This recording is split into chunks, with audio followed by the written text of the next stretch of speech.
बाद में ना।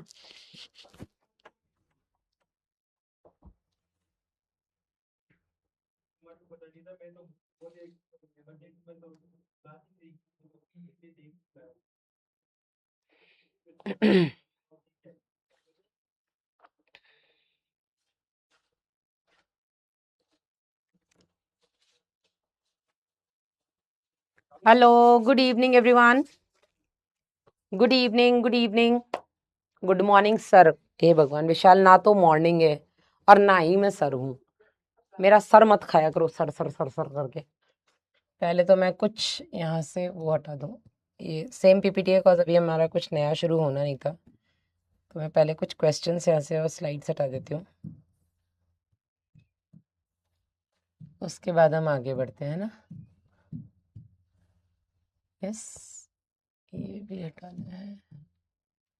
ये लेक्चर 2 है अपना। हाँ जी,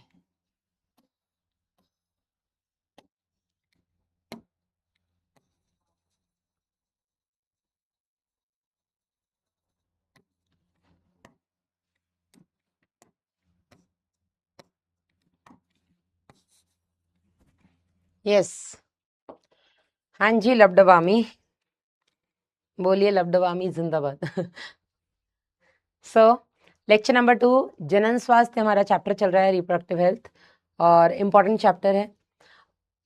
नीट पॉइंट ऑफ व्यू से, school board point of view से, प्लस आपके जीवन के पॉइंट ऑफ व्यू से भी ये उतना ही इम्पोर्टेंट है। हाँ जी, आज फिर टेक्निकल क्या बेटा? टेक्निकल इशू आ रहा है? कोई टेक्निकल इशू नहीं है, ऑल सेट आई गेस। सब सेट है ना? कोई प्रॉब्लम आ रहा है?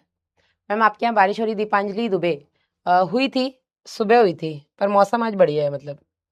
चलो, जनन स्वास्थ्य संबंधी समस्याएं और कारनीतियों पे कल हमने बात शुरू की थी। हमने बोला था बेटा, जो अभी लिखना नहीं है, सिर्फ बता रही हूँ, हमने कल पढ़ा था आपका परिवार कल्याण, फैमिली वेलफेयर। पहले परिवार नियोजन था, फैमिली प्लानिंग।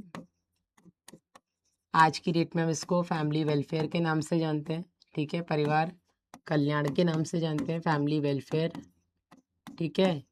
और इन्हीं के अंडर में बेटा आ जाता है आपका RCH, reproductive and child health care programmes.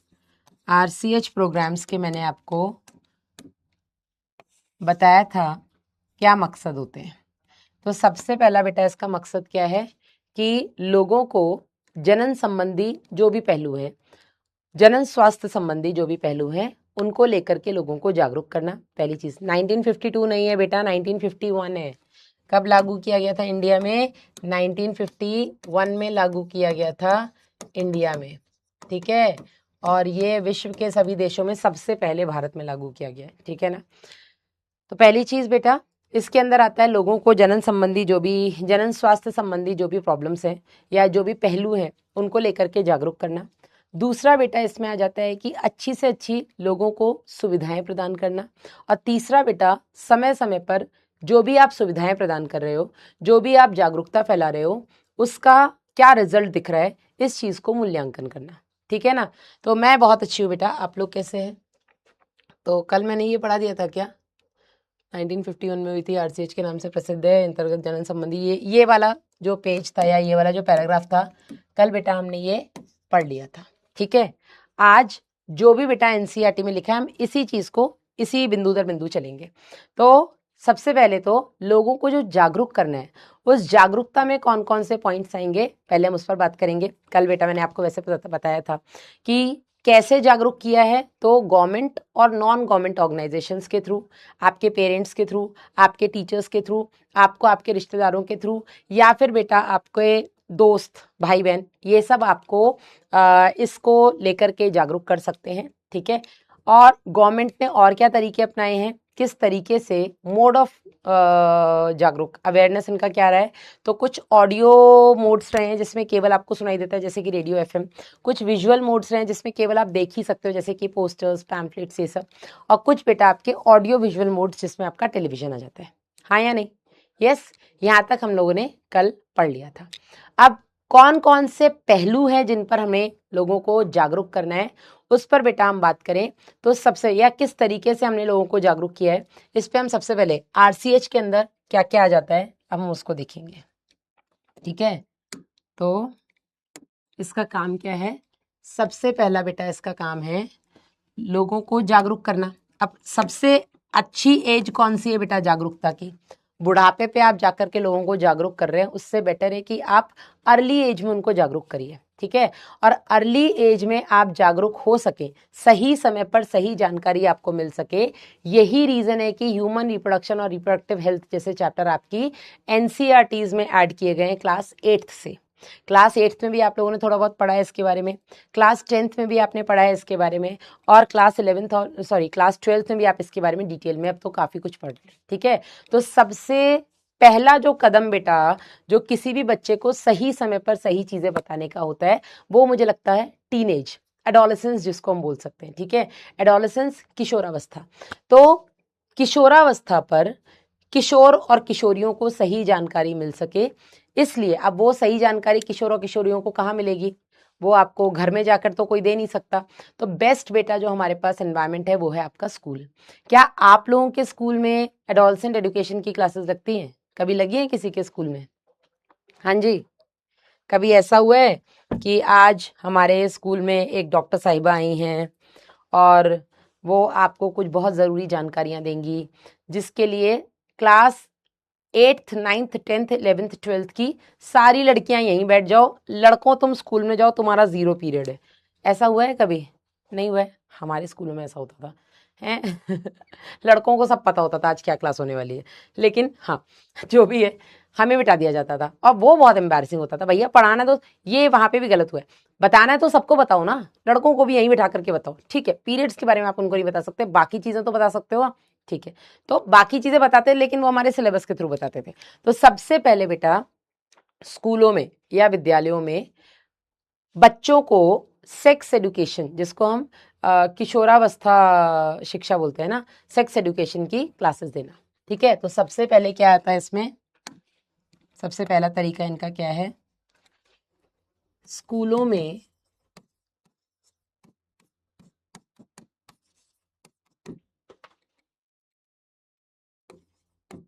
बच्चों को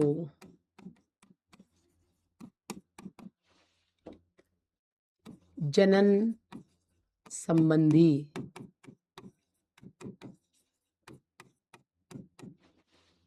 जानकारी देने के लिए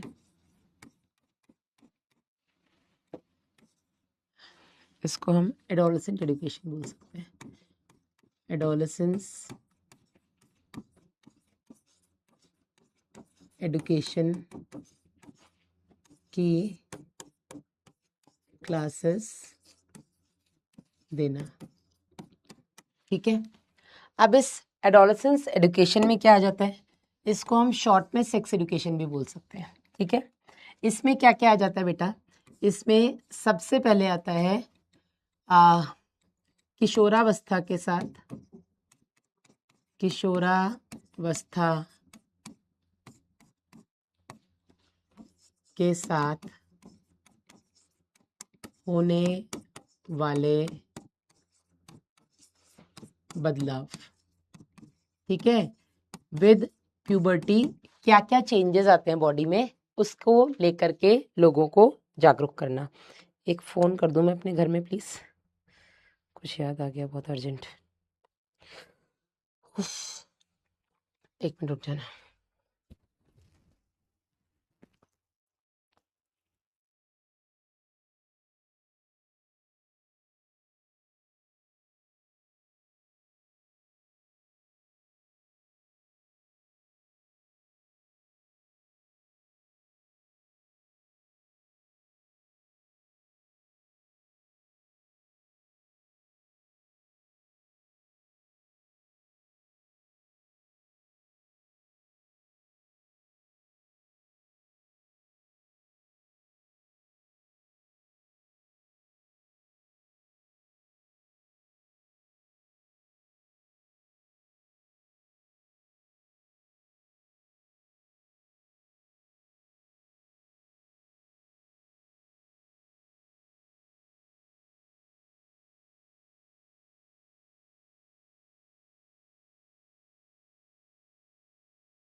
आ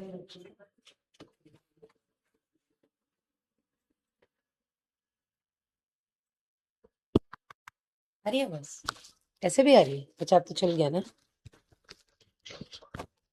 हाँ जी। तो मैम एडुके वो हेडिंग क्या डालें? यार ये एसी थोड़ा कम कर देना प्लीज, एसी थोड़ा कम करना, ठंडा हो रहा है ज्यादा। हेडिंग क्या डाले? कल बताया तो था किन किन पहलुओं पे लोगों को जागरूक करना है, लिखाया तो था किन पहलुओं पे जागरूक करना है। उसी में सबसे पहला पॉइंट है कि स्कूलों में बच्चों को जनन संबंधी जानकारी देने के लिए एडोलसेंस एजुकेशन की क्लासेस देना। ये सब आरसीएच के काम है, हम आरसीएच के काम देख रहे हैं आज, ठीक है, कि आरसीएच किन क्या पहलुओं पे जागरूक कर रहा है। तो आज हम आरसीएच के कार्य देख रहे हैं कि क्या है आरसीएच के काम। तो सबसे पहला काम बेटा, या जो हमने लिखा था किन पहलुओं पे वो काम कर रहे हैं, तो सबसे पहला बेटा इसका काम है कि स्कूलों में बच्चों को जनन संबंधी जो भी जानकारी देनी है उसके लिए एडोलसेंस एजुकेशन की क्लासेस लगाई जाए, ठीक है। जिसमें पहला हो गया बेटा कि किशोरावस्था के साथ क्या बदलाव आते हैं वो बताना। अब किशोरावस्था के साथ बदलाव, जैसे कि मेल्स के केस में दाढ़ी मूछों का आना।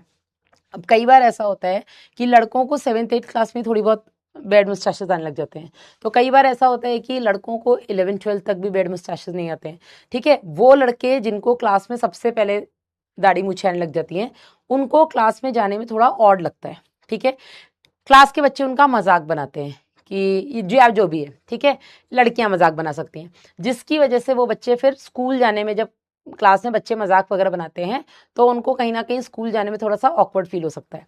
कई बार बच्चे ये बातें अपने पेरेंट्स के साथ शेयर करते हैं कि नहीं मम्मी मेरा स्कूल जाने का मन नहीं है, बच्चे मेरे साथ ऐसे मजाक बनाते हैं, हेलो हैप्पी बर्थडे स्नेहल। तो कई बार ऐसा होता है कि बच्चे पेरेंट्स के साथ शेयर ही नहीं करते, क्योंकि अगर बच्चा पेरेंट्स के साथ शेयर करेगा तो डेफिनेटली पेरेंट्स बोलेंगे कि ये तो सबके साथ होता, तुम्हारे साथ आज हो गया कल होगा किसी और के साथ। या कभी पेरेंट्स यार फालतू फालतू में ऐसा कुछ नहीं, जाएगा स्कूल, कुछ नहीं होता ऐसा, है ना। कई बार पेरेंट्स समझते हैं, कई बार नहीं समझते हैं। तो कोई बच्चा किसी का मजाक ना बनाए, ये चीजें बेटा तब नहीं होंगी अगर बच्चों को सही समय पे ही जानकारी दी जाए कि आज एक के साथ हुआ है, कल को आपके साथ भी होगा ही होगा, किसी को जल्दी किसी को बाद में, पर होगा सबके साथ। तो किशोरावस्था के साथ होने वाला पहला बदलाव जो लड़कों में दाढ़ी मूछों के रूप में देखने को मिलता है, जिसको लेके लड़के ऑकवर्ड ना फील करें। दूसरा, फीमेल्स के केस में अगर हम बात करें, प्यूबर्टी, मेंस्ट्रुअल साइकिल, ठीक है ना। तो मेंस्ट्रुअल हाइजीन को लेकर के बताना। आप बताइए, आप में से यहाँ जो भी लड़कियां हैं, मैं उम्मीद करती हूँ कि आप में से जितनी भी लड़कियां हैं सबको मेंस्ट्रुअल साइकिल स्टार्ट हो चुकी होगी, सबकी प्यूबर्टी आ चुकी होगी, ठीक है ना। आप में से कितनी लड़कियां ऐसी हैं जिनको मेंस्ट्रुअल साइकिल स्टार्ट होने से पहले मम्मियों ने या दीदियों ने, घर में जो भी आपके हैं या भाभी जो भी होंगी, उन्होंने बैठा के बताया था कि ऐसा ऐसा होता है और उसके टाइम पे आपको ये करना है? कितने ऐसे हैं? बहुत कम, बहुत कम, ठीक है ना। जनरली लड़कियों को उनके पेरेंट्स या उनके घर में जो भी भाभी दीदी वगैरह हैं, वो तब बेटा ये सारी बातें बताते हैं जब बच्ची को डे मतलब ये पीरियड्स आने स्टार्ट हो चुके होते हैं। और जब बच्ची को मेंस्ट्रुअल साइकिल आनी स्टार्ट हो चुकी होती है, अब कोई जरूरी नहीं है कि जब बच्ची को पहली मेंस्ट्रुअल साइकिल है तो बच्ची घर पे हो सकता है बच्ची स्कूल में हो सकता है बच्ची ट्यूशन गई हो सकता है बच्चा खेलने गया हो। और उस टाइम पर अगर इस तरीके की सिचुएशन बनती है और लड़कियों को नहीं पता होता है कि मेरे साथ क्या हुआ है, या उनके साथ में जो फ्रेंड्स हैं उनको नहीं पता है कि इसके साथ क्या हुआ, कोई उससे कुछ बोल रहा है, उसको डर लग रहा है, कुछ भी ऐसी बात हो सकती है, तो बच्चा उस तरीके की सिचुएशन के लिए तैयार रहे। मैं ये नहीं कहती कि बच्चे को पैदा होते ही ये सारी बातें बतानी शुरू कर दो, 3 4 5 साल का बच्चा नहीं, लेकिन अगर बच्चा या बच्ची 9 10 साल के आसपास हो गई है तो मुझे लगता है कि पेरेंट्स को थोड़ा बहुत बच्चों को हिंट करना चाहिए कि विद टाइम ऐसे चेंजेस होते हैं, उसमें हमें ये करना पड़ता है। हो सकता है बेटा आपके साथ कभी इस तरीके की, हम बच्चे को पूरा नहीं बता सकते कि शायद बच्चा छोटा है उसको नहीं समझ में आए, लेकिन हो सकता है हम बच्चे को थोड़ा कहानी के रूप में बता सकते हैं। हो सकता है बेटा कल को आपके साथ कुछ ऐसा हो, कोई आपसे ऐसे बोले देखो मेरे तुम्हारे कपड़ों में ब्लड आ रखा है, तो आपको डरना नहीं है, आपको सिर्फ मेरे पास आना है। और अगर आप स्कूल में हैं तो आपको अपनी मैम के पास जाना है, और आप किसी से इस बारे में कोई ऐसी बात ना करें, आप घबराना भी। इतना तो बच्चे को पेरेंट्स बता सकते हैं ना, मम्मी बता सकती है ना कि बेटा अगर आपके साथ कल को ऐसा कुछ हो और आपके कोई फ्रेंड्स या कोई भी क्लास में बच्चा आपको ये बोले कि आपका ड्रेस स्टेन्ड है, तो आपको घबराना नहीं है। आपको या तो अपने स्कूल में हो तो मैम के पास जाना है, घर में हो तो मेरे पास आना है ना। इतनी बात तो हम अपने बच्चों को बता सकते हैं। उसके बाद जो होगा तब की तब देख लेंगे, स्कूल में आएगा तो मैम थोड़ा बहुत कुछ हेल्प करेंगी, घर में होगा तो ठीक मम्मी हेल्प करेंगी। यस, तो किशोरावस्था के साथ होने वाले बदलाव, अब क्योंकि पेरेंट्स इस बारे में बच्चों से शायद बात करने में कंफर्टेबल नहीं है, इसलिए अगर उनको ये बात टीचर्स बता दे तो कई बार टीचर्स को लगता है कि हम कैसे बता दें, है ना। तो इसीलिए बेटा आपके सिलेबस में इस तरीके के चैप्टर्स ऐड किए गए हैं सो दैट बेसिक सी जानकारी तो कम से कम टीचर आपको दे ही दे आपके चैप्टर के नाम पे, ठीक है। तो ये आरसीएच है जिसके चलते आपके स्कूल में एक्स्ट्रा क्लासेस लगती हैं एडोलसेंट एजुकेशन की, जो कोई डॉक्टर लेने आता है या कोई पब्लिक हेल्थ डिपार्टमेंट का जो डॉक्टर है, सीएमओ है या कोई असिस्टेंट्स वगैरह हैं वो लेने आते हैं, या आपके स्कूल में जो सिलेबस में जो चैप्टर्स ऐड किए गए हैं उनके थ्रू। तो पहला बेटा एडोलसेंट एजुकेशन में क्या बताया जाता है, किशोरावस्था के साथ होने वाले बदलाव, ठीक है। दूसरा बेटा इसके अंदर और क्या बताया जाता है, दूसरा इसके अंदर बताया जाता है आपके एसटीडीज, सेक्सुअली ट्रांसमिटेड डिजीजेस, क्या बोलते हैं उसको, यौन संबंधी रोगों के बारे में जानकारी, ठीक है। बच्चों को स्कूल में यौन संबंधी रोग क्या होते हैं बेटा, सेक्सुअली ट्रांसमिटेड डिजीजेस, या यौन संबंधी ना बोल के इसको यौन संक्रमित लिख दे हम, ज्यादा अच्छा रहेगा, है ना। यौन संचारित रोग आप लिखो, सेक्सुअली ट्रांसमिटेड डिजीजेस, ऐसे रोग जो किसी के साथ सेक्सुअल इंटरकोर्स करने से फैलते हैं।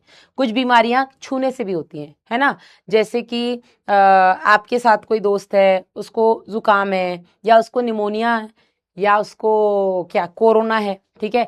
ऐसी बीमारियां अगर आपके साथ कोई है, उसको है, तो बेटा अगर आप उसके साथ खेल रहे हैं, आप उसके साथ खा रहे हैं, तो इस तरीके से बेटा ये बीमारियां फैल सकती हैं, ठीक है। लेकिन जो एड्स जैसी बीमारियां हैं, हेपेटाइटिस बी जैसी बीमारियां हैं, ये बीमारियां बेटा साथ में बैठने और खेलने से नहीं होती हैं। ये बीमारियां तब होती हैं जब आप इस तरीके के व्यक्ति के साथ, जिसको ये बीमारी है, आप अगर उनके साथ किसी भी तरीके का सेक्सुअल इंटरकोर्स बनाते हैं, ठीक है ना। तो यौन संचारित रोगों के बारे में बच्चों को जानकारी देना, ठीक है।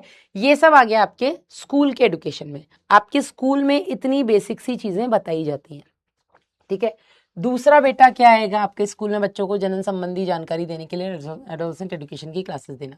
दूसरा बेटा आरसीएच प्रोग्राम के अंदर में और क्या आता है, क्या बोलेंगे उसको,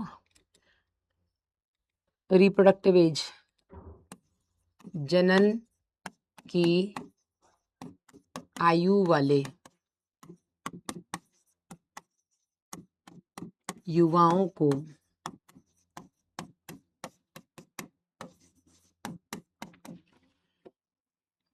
जनन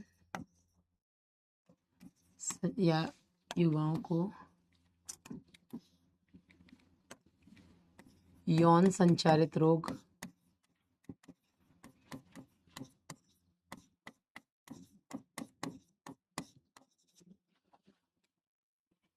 क्या बोलते हैं उसको, कॉन्ट्रासेप्टिव मेथड्स, कॉन्ट्रासेप्टिव मेथड्स को क्या बोलते हैं हिंदी में, गर्भ निरोधक युक्ति, गर्भ निरोधक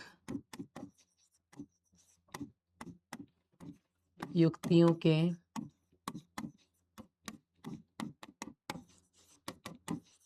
बारे में या युक्तियों के संबंध में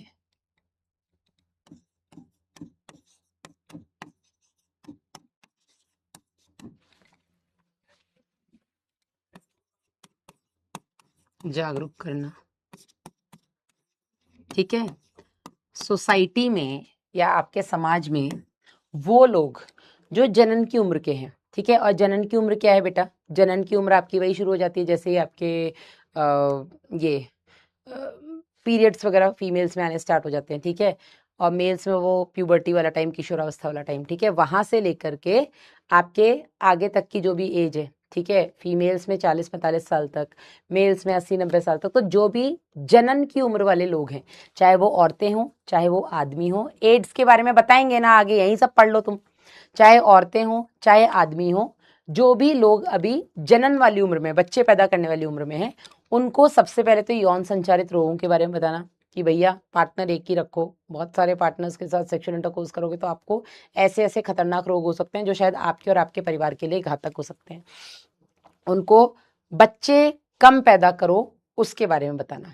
अब कम बच्चे कैसे पैदा करें मैडम, ये तो हो ही जाते हैं, तो उसके लिए कुछ कुछ क्या, दुनिया भर के जो डिवाइसेस हैं, दुनिया भर के मेथड्स अवेलेबल हैं जिनके बारे में हम आगे पढ़ेंगे इसी चैप्टर में।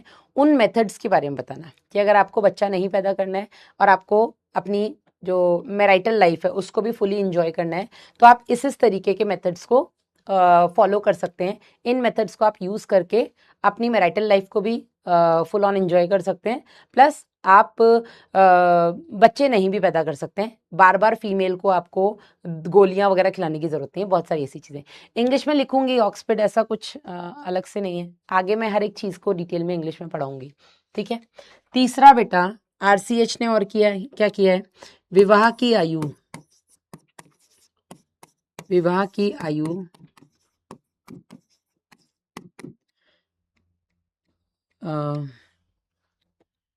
फीमेल्स, महिलाओं में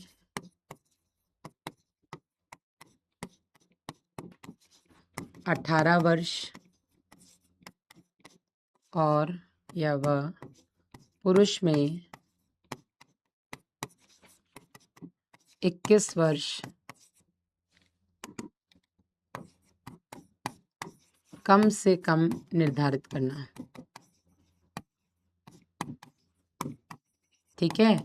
जो मैरिटल एज है वो लड़की की कम से कम 18 साल होनी चाहिए, लड़कों की कम से कम 21 साल होनी चाहिए, तो ही आप शादी करें।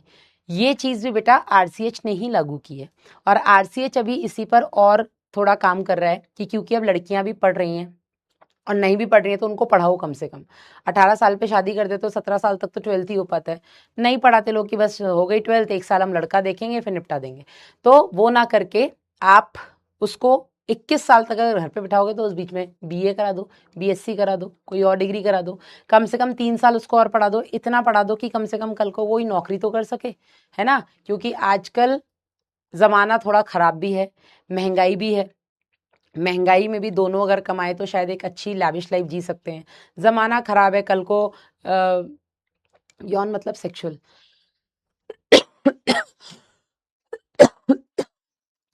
ज़माना ख़राब है मतलब कल को कोई ऐसा हादसा हो जाए पति के साथ, या हादसा हो जाए शादी में जिससे घर टूट रहा है, तो वो बोलते हैं ना लड़की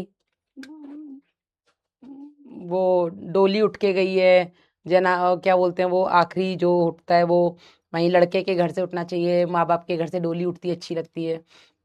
तो ये सोच थोड़ी बदले कि अगर लड़की डोली उठा के अपने घर से गई है और ससुराल में खुश नहीं है, उसके साथ किसी भी तरीके का शोषण होता है, तो कम से कम वो अपने मायके पर डिपेंडेंट ना रहे और अपने ससुराल से भी अलग हो सके।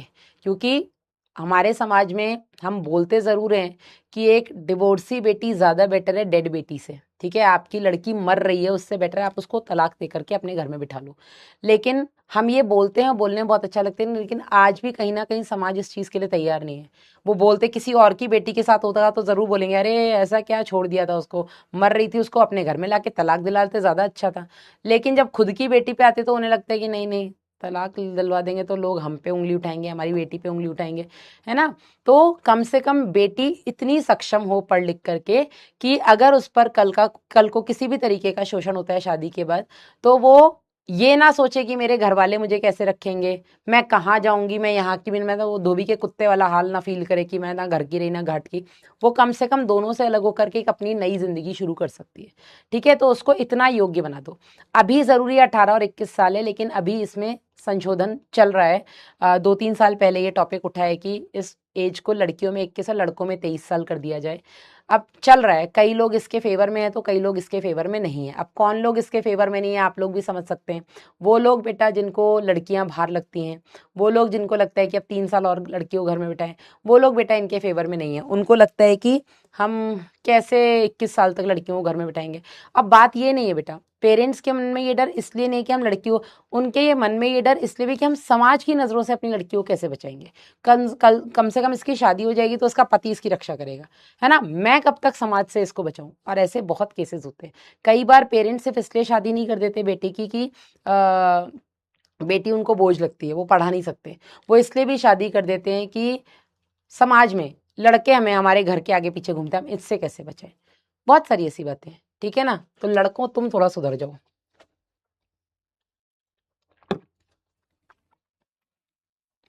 और क्या बेटा आरसीएच ने किया है? आरसीएच ने हाँ, लड़के व लड़की को बराबर मौके दिए जाएं,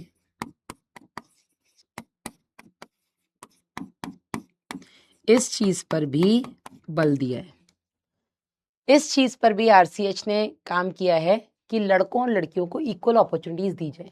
और ये चीजें वो घर घर जाकर के समझाते हैं गांव में कि अगर बेटी हुई है तो ऐसी दुख वाली बात नहीं है। आजकल बेटियों के लिए भी हम देखो, ज्यादातर डॉक्टर देखो तो बेटियां बन रही हैं। आप उधर देखो, अब तो बेटियों के लिए आर्मी में भी अलग से कुछ रिजर्वेशंस कर दिए गए हैं। एयरफोर्स में अब देखो लड़कियां पायलट भी बन रही हैं। तो इतनी सारी जगह पे जो लड़कियों के लिए अपॉर्चुनिटीज खोली गई हैं, वो इसीलिए तो खोली गई है ना कि लोग लड़कियों के पैदा होने पे ये ना सोचे अरे ये तो क्या ही करेगी, ये तो टीचर ही। सबसे सेफ जॉब समझी जाती है टीचर की, आपको पता है? हाँ, आप किसी भी लड़की से जाके, अभी कल ही एक लड़की का मैं इंटरव्यू देख रही थी, उसको कुछ अवार्ड के लिए अभी वो नामांकित किया है, नॉमिनेट किया गया है। उसने 23 साल की उम्र में 19 गवर्नमेंट एग्जाम्स क्रैक किए हैं, 19 गवर्नमेंट एग्जाम्स।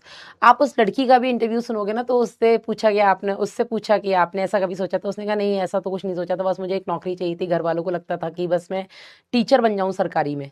समझ रहे हैं आप लोग? तो हमारे घर में, हमारे घरों में, गांव में, इवन शहरों में भी अब तो लोगों की ये सोच है कि और कुछ बेटे, ये एसएससी बैंक इन सब की तैयारी मत कर, तू तो बस बीटीसी निकाल ले। तू तो और कौन सा वो स्टेट का कौन कौन से एग्जाम्स होते हैं सरकारी टीचर बनने के लिए, तू तो बस वो निकाल ले। सरकारी टीचर सब लोगों को सबसे सुरक्षित जॉब लगती है लड़कियों के लिए, ऑल्दो लड़कों के लिए भी लगती है। लेकिन चारू पांडे नाम है। यस यस यस यस ऋतु, बिल्कुल सही बोल रहे हो। ठीक है, चारू, हाँ चारू याद आ गया मुझे, पांडे नहीं याद है लेकिन चारू, यस। तो सबसे सुरक्षित जॉब जो लड़कियों के लिए मानी जाती है वो सरकारी टीचर बन जाओ। लेकिन बेटा बैंक में देखो, वहां पे भी लड़कियों के लिए कितनी अच्छी अपॉर्चुनिटीज है। ठीक है, अच्छी अच्छी पोजीशन में भाई, आज की डेट में हमारी जो फाइनेंस मिनिस्टर है वो भी एक लेडी है। ठीक है, फाइनेंस जो पूरे देश का फाइनेंस संभाल रही है वो भी एक औरत ही है। ठीक है, तो छोटी छोटी बैंक्स में फाइनेंस संभालना कोई बहुत बड़ी बात नहीं है। और घर में भी बेटा, चलो फाइनेंस मिनिस्टर को छोड़ दो, आपके घर में भी पिताजी बेशक कमा के लाते हैं, लेकिन घर बेटा उस पैसों से माँ ही चलाती है। तो आप खुद सोचो, जितना अच्छा फाइनेंशियल स्टेटस अपडेट एक फीमेल का हो सकता है, मेल का ठीक है, मेल का इन्वेस्टमेंट अपडेट अच्छा हो सकता है क्योंकि वो बाहर दुनिया में जा रहा है, 4 लोगों से मिल रहा है, तो उसे पता है कि क्या अच्छा कर रहा है क्या बुरा कर रहा है। लेकिन घर, आप मम्मी को 5,000 रुपए दो कि इस महीने 5,000 रुपए ही हैं, इसी से घर चलाना है, मम्मी 5,000 में भी चला लेती हैं। आप मम्मी को 10,000 रुपए दो, मम्मी 10,000 में भी चला लेती हैं। और मम्मी को आप 20,000 दो, मम्मी 20,000 में भी चला लेती हैं। आप उनको, अब मजे की बात पता है क्या है? मजे की बात यह है कि आप उनको 20,000 दो तो भी वो अपनी कुछ सेविंग कर लेती है जो इमरजेंसी में काम आता है। आप उनको 5,000 दो ना, तो वो 20,000 का खर्चा 5,000 में भी चला करके 400-500 रुपए सेव कर ही लेती है कि ये इमरजेंसी में मेरे घर में कभी काम आ सकता है। तो मुझे नहीं लगता औरतों से अच्छा फाइनेंशियल मैनेजमेंट किसी का हो सकता है। यस, जो भी है, खैर बाकी अपनी अपनी सोच है। ठीक है, तो लड़के और लड़कियों को बराबर मौके दिए जाएं, इस पर आरसीएच काम कर रही है। और यही रीजन है बेटा, कई सारी है, प्रेसिडेंट हमारी फीमेल है। ठीक है, पहली बार नहीं है, पहले भी रह चुकी है ना, प्रतिभा पाटिल जो मैम थी वो भी हमारी प्रेसिडेंट रह चुकी हैं। अब हमारी ये डॉक्टर मतलब सॉरी ये द्रौपदी मुर्मू जी हैं। ठीक है, तो ये प्रेसिडेंट रही हुई हैं। बहुत ही खतरनाक प्राइम मिनिस्टर्स में से आयरन लेडी जिसको बोलते हैं। ठीक है, क्या नाम था, इंदिरा गांधी। ठीक है, श्रीमती इंदिरा गांधी जी भी बेटा हमारी प्राइम मिनिस्टर रह चुकी हैं और बहुत खतरनाक प्राइम मिनिस्टर रही हैं। उनके टाइम पे बहुत खतरनाक स्टेप्स हुए, हालांकि कुछ मिस हैपनिंग्स भी हुई हैं, लेकिन बहुत खतरनाक खतरनाक स्टेप उस टाइम पे लिए गए थे, है ना। तो उनको कम तो नहीं आंक सकते, है ना। और ऐसे एग्जाम्पल्स इसीलिए सेट किए जाते हैं ताकि लोग अपने घर में जब लड़की पैदा हो तो ये बोले कि ये कल्पना चावला बनेगी, ये बोले कि ये किरण बेदी बनेगी, ये बोले कि ये द्रौपदी मुर्मू बनेगी, ये बोले कि ये निर्मला सीतारमण बन सकती है, ये बोले कि ये इंदिरा गांधी बन सकती है। ठीक है, इसीलिए ऐसे एग्जाम्पल सेट किए जाते हैं जिससे कि घर में अगर लड़कियां पैदा हो तो वो अपनी लड़कियों के बारे में सिर्फ उल्टा ही ना सोचे, वो ये भी सोच सकते कि अगर यहाँ पे लड़की पहुंचे तो हो सकता है कल को हमारी लड़की भी वहां पहुंचे। ठीक है ना। तो आगे बढ़ते हैं बेटा, और आरसीएच ने क्या किया है, किस चीज पर जोर दिया है? लड़के और लड़कियों को बराबर मौके दिए जाएं, इस पर जोर दिया है। और इसी में बेटा एक चीज और हम मेंशन करेंगे, उल्बेदन। उल्बेदन क्या होता है उस पर हम बात करते हैं। उल्बेदन, एमनियोसिंथेसिस, अलग पॉइंट अलग पेज पे लिख देती हूँ। ठीक है, उल्बवेधन।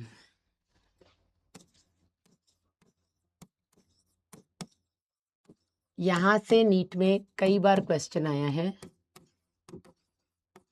एमनियोसेंटेसिस क्या होता है पहले तो आपको वो पता होना चाहिए। हमने देखा था कि जो बच्ची होती है या जो बच्चा है, ठीक है, वो माँ के गर्भ में 9 महीने रहती है। ठीक है, बच्चा माँ के गर्भ में 9 महीने तक रहता है। हमने ये भी देखा था कि बच्चा माँ के गर्भ में अपरा में रहता है, और हमने ये भी देखा था कि इस अपरा से ये बच्चा नाभि रज्जु यानी कि अम्बिलिकल कॉर्ड की मदद से जुड़ा होता है। देखा था कि नहीं देखा था? ठीक है, तो ये क्या हो गया बेटा, ये हो गया अपरा, ठीक है, और अंदर हो गया बेटा ये भ्रूण। अंदर क्या हो गया? भ्रूण, जिसे हम बोलेंगे फीटस। ठीक है, अपरा क्या होता है? अपरा होता है आपका प्लेसेंटा।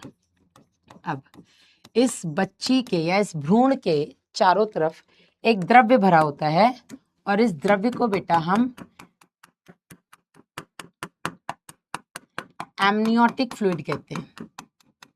ठीक है, ये जो द्रव्य भर रहा है बच्चों के या बच्चे के चारों तरफ, इस द्रव्य को बेटा हम क्या बोलते हैं? इसको हम एमनियोटिक फ्लूइड कहते हैं। बहुत इंपॉर्टेंट टॉपिक है, यहां से नीट में कई बार क्वेश्चन आया है, इस बार भी आया था। ठीक है, इसको हम क्या बोलते हैं? इसको हम बोलते हैं एमनियोटिक फ्लूइड। ठीक है, इस एमनियोटिक फ्लूइड में क्या होता है? ये एमनियोटिक फ्लूइड बच्चे के चारों तरफ है, तो इसमें भ्रूणीय कोशिकाएं पाई जाती हैं। ठीक है, इसमें भ्रूणीय कोशिकाएं यानी कि फीटल सेल्स पाए जाते हैं, पहली चीज। दूसरी चीज बेटा कि इसके अंदर एमनियोटिक फ्लूइड का काम क्या होता है? एमनियोटिक फ्लूइड बच्चे के चारों तरफ है, जो कि उसको किसी भी बाहरी घात से, किसी भी बाहरी झटके से प्रोटेक्ट करता है। कुशनिंग इफेक्ट हम बोल सकते हैं, प्रोवाइड करता है। कुशनिंग इफेक्ट क्या होता है? देखो, अब छोटा सा बच्चा है, बच्चे को हमने लकड़ी के झूले में लिटा दिया। बच्चा कितना नाजुक है, उसको आप लकड़ी के झूले में लिटा रहे हो, क्या सेफ है बच्चा? आप बताइए। हमने लास्ट ईयर भी पढ़ा है कि ब्रेन हमारा कपाल के अंदर होता है, तो ब्रेन बहुत सॉफ्ट है, कपाल बोन है तो हार्ड है, तो ब्रेन हमारा कपाल के अंदर सेफ नहीं है, इसीलिए उसके बीच में वो मेनिंजेस होते हैं, ड्यूरा मेटा, सबएरिकनॉइड मेटा, पाया मेटा। सबएरिकनॉइड मेटा के नीचे एक स्पेस होता है जिसको हम सबएरिकनॉइड स्पेस बोलते हैं, जिसमें कि बेटा आपका सीएसएफ भरा होता है। यस, इसी तरीके से सीएसएफ क्या करता है? आपके ब्रेन को प्रोटेक्ट करता है बाहरी झटके से। सेम चीज बेटा यहाँ पर होता है। आपका जो बच्चा है, इस बच्चे के और बाहरी एनवायरमेंट के बीच में ये पेट ही तो है। ठीक है, उस पेट में अंदर जो अपरा बना है, उस अपरा में एक द्रव्य भरा होता है जिसको हम एमनियोटिक फ्लूइड या एमनियोटिक द्रव्य कहते हैं।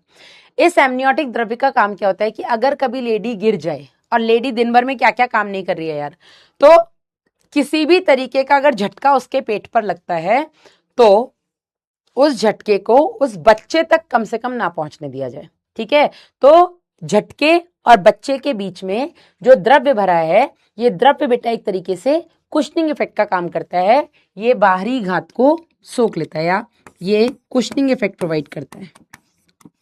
कुशनिंग इफेक्ट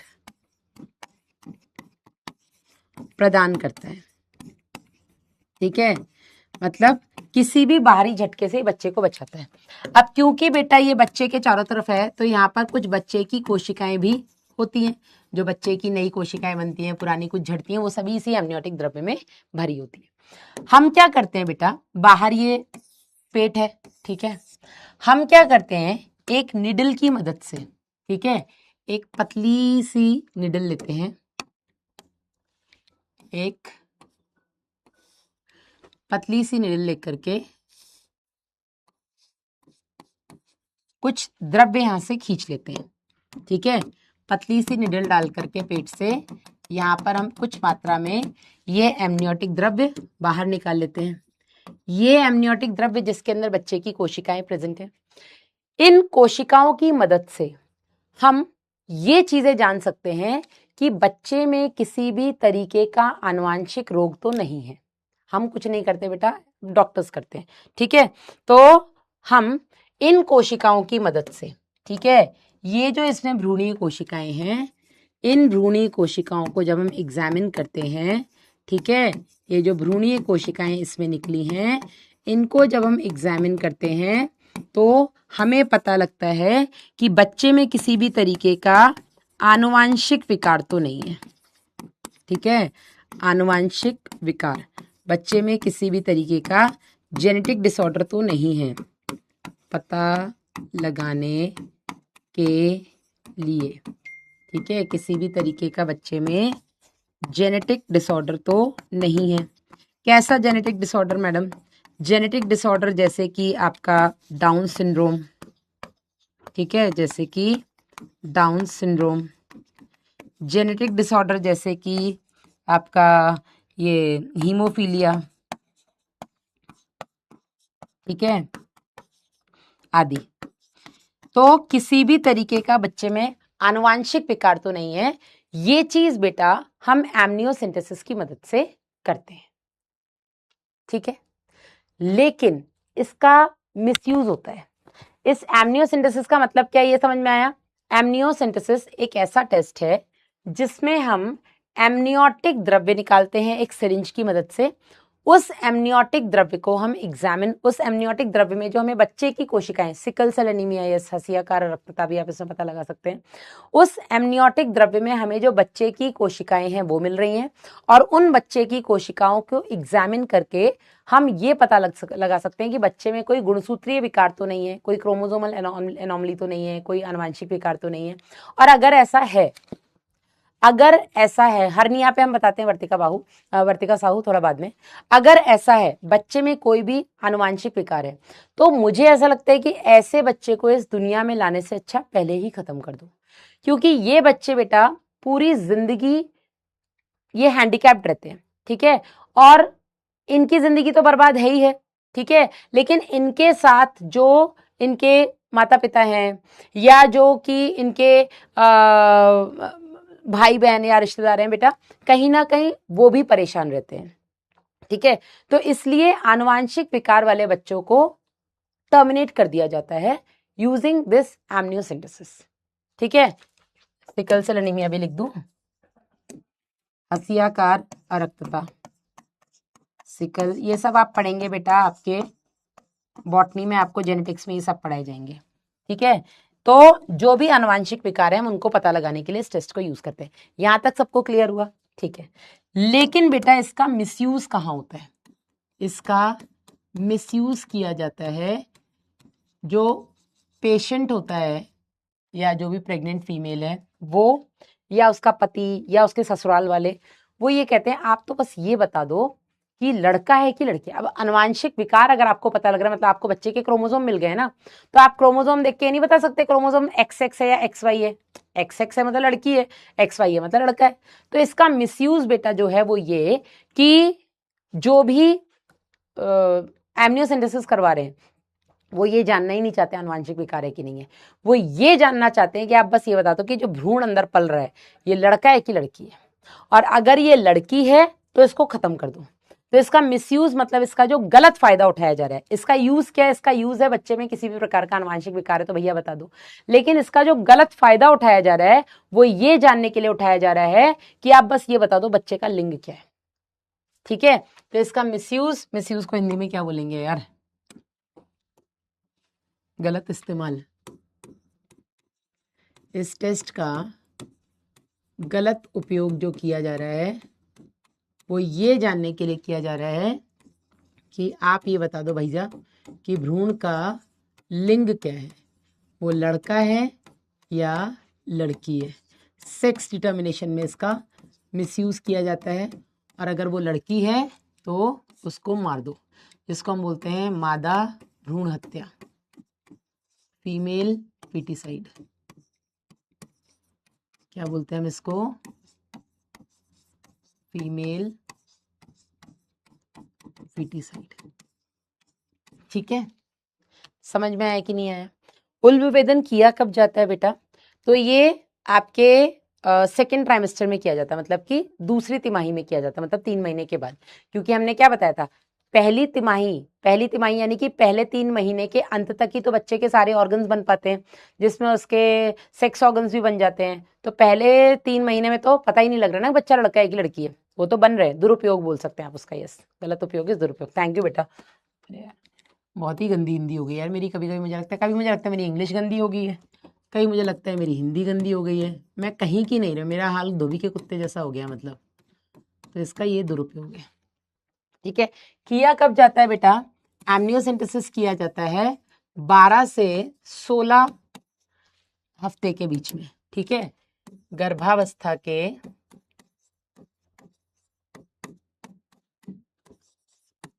12 से 16 सप्ताह में। ठीक है, कुछ बुक्स 15 से 20 सप्ताह भी बोल देती हैं, वो भी ठीक है। मतलब दूसरी तिमाही में किया जाता है। ठीक है, और दूसरी तिमाही में भी पहले महीने में पता लग जाए, चौथे महीने में पता लग जाए तो ज्यादा अच्छा है। जितना लेट करोगे बेटा उतनी दिक्कत है ना। अगर बच्चे में आपने किया छठे महीने में, पर पता लगा बच्चे में आनुवंशिक विकार है, 6 महीने के बच्चे को खत्म करना बेटा माँ की जान के लिए बहुत रिस्की है। बच्चा तो खत्म हो ही जाएगा, लेकिन माँ की जान भी बेटा फिर उसमें दिक्कत में आ जाएगी। ठीक है ना। तो इसलिए हम कोशिश करते हैं कि पहले 3 महीने तो कर ही नहीं सकते, बच्चे के लिंग नहीं बने, मतलब जो आपके सेक्स ऑर्गन्स है वो नहीं बने। लेकिन दूसरी तिमाही में करना है तो कोशिश करो कि चौथे महीने में ही कर लो, क्योंकि चौथे महीने में थोड़ा रिस्क कम रहता है। हालांकि रिस्क तो है ही माँ के लिए, लेकिन रिस्क थोड़ा कंपैरेटिवली कम रहता है छठे महीने से। ठीक है, तो गर्भावस्था के 12 से 16 हफ्ते में किया जाता है। किन किन औरतों में किया जाता है वो भी एक स्पेशल केस है। उन महिलाओं में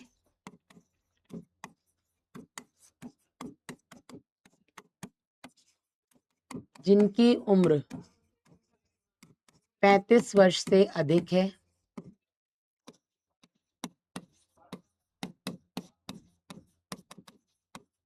या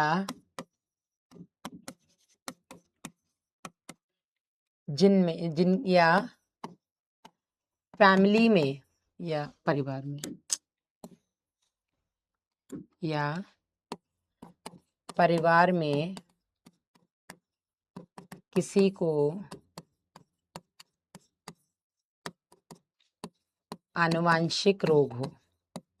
ठीक है, तो जनरली बेटा हम उन फीमेल्स में ये करते हैं जिनमें उनकी प्रेगनेंसी के टाइम पे उम्र 35 साल से ज्यादा है। क्योंकि अक्सर बेटा इस तरीके के जो जेनेटिक डिसऑर्डर्स हैं उन फीमेल्स में जनरल उन बच्चों में जनरली देखने को मिलते हैं जिनकी मदर ने प्रेगनेंसी 35 साल के बाद कंसीव की थी। या बेटा उन फीमेल्स में देखने को मिलता है जिनके घर में, है ना, घर में मतलब जरूरी नहीं कि औरत के घर में, आदमी के घर में भी, क्योंकि बच्चा तो औरत आदमी दोनों के मिलने से बन रहा है ना।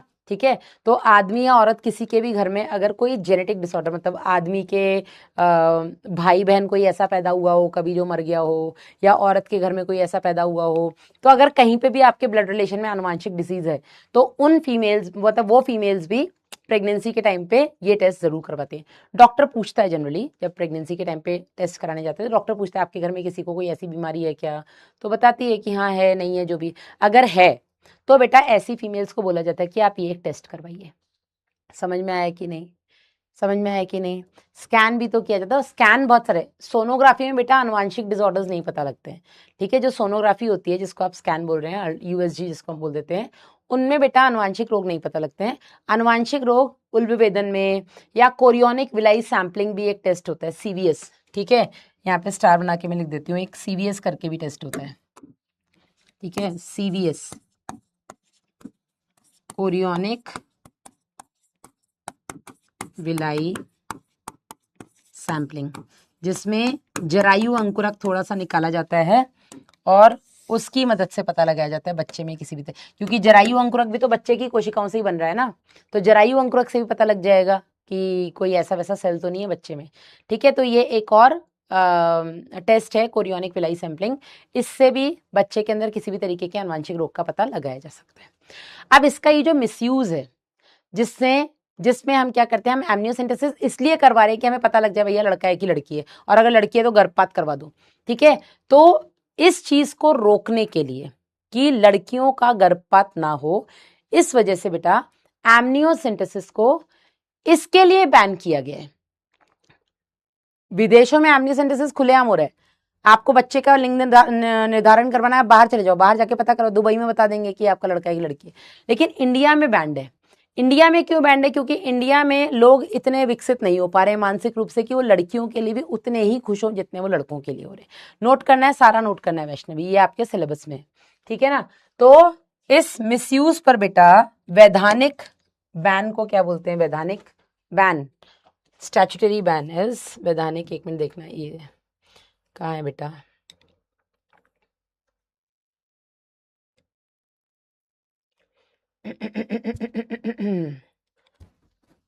वैधानिक प्रतिबंध, ठीक है ना।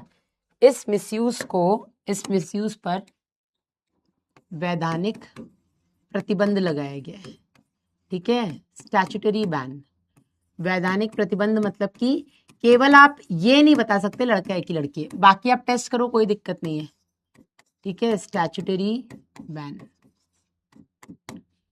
तो आप एमनियोसेंटेसिस करके केवल ये नहीं बता सकते कि बच्चा लड़का है कि लड़की है, बाकी आप ये बता सकते हो बच्चे में कोई आनुवंशिक रोग है नहीं है। आप एमनियोसेंटेसिस कराओ, धड़ल्ले से कराओ, कोई दिक्कत नहीं है, लेकिन इस पर्पज से नहीं करा सकती कि आप ये बता दो लड़का है कि लड़की है। अगर आपने पूछ भी लिया कि लड़का है कि लड़की है तो भी बेटा आपको जेल हो सकती है, आपको पता है ये बात।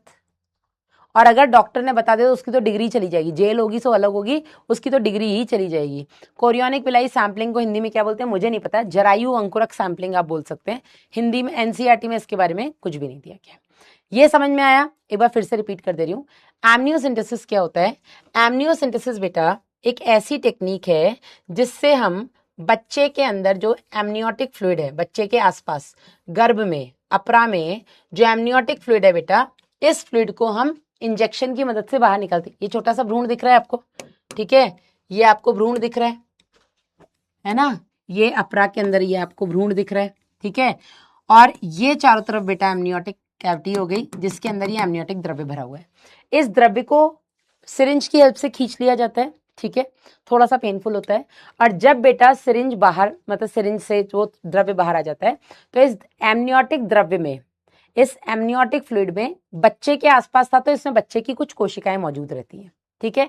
बच्चे की कोशिकाओं को डिटेल एग्जामिन किया जाता है जिससे कि पता लग सके बच्चे में किसी तरीके का कोई गुणसूत्रीय विकार, क्रोमोसोमल एनोमली या आनुवांशिक विकार तो नहीं है, ठीक है। अगर बच्चे में किसी भी तरीके का ऐसा आनुवांशिक विकार है जिसको हम ठीक नहीं कर सकते, ठीक है, तो उस बच्चे को या उस तरीके की गर्भावस्था को वहीं रोक दिया जाता है कि आप ऐसा बच्चा पैदा करेंगे जिसको इस तरीके से बीमारी है जो कभी ठीक भी नहीं हो सकती है। आपका पूरा जिंदगी या तो अस्पतालों के चक्कर लगाने में निकल जाएगा, तब भी आप उस बच्चे को कभी ठीक नहीं करा पाओगे। वो बच्चा कभी मानसिक रूप से विकसित नहीं हो पाएगा, कि वो बच्चा हमेशा बीमार ही रहेगा, कि उसमें आपका खर्चा ही लगता रहेगा, कि वो बच्चा बेकार ही रहेगा, आपके ऊपर हमेशा जिम्मेदारी। तो कौन माँ बाप ऐसा बच्चा चाहेगा, ठीक है। तो इस कंडीशन में बेटा इस तरीके की प्रेगनेंसी को इमीडिएटली टर्मिनेट कर दिया जाता है। टर्मिनेट मतलब कि उसको वहीं खत्म कर दिया जाता है, ठीक है, जिससे कि हम ऐसे बच्चे को इस दुनिया में नहीं लाएं, ठीक है, क्योंकि वो उसकी भी जिंदगी बर्बाद है, उसके पेरेंट्स और भाई बहनों की भी जिंदगी बर्बाद है। नोट अभी करने दूंगी निशा।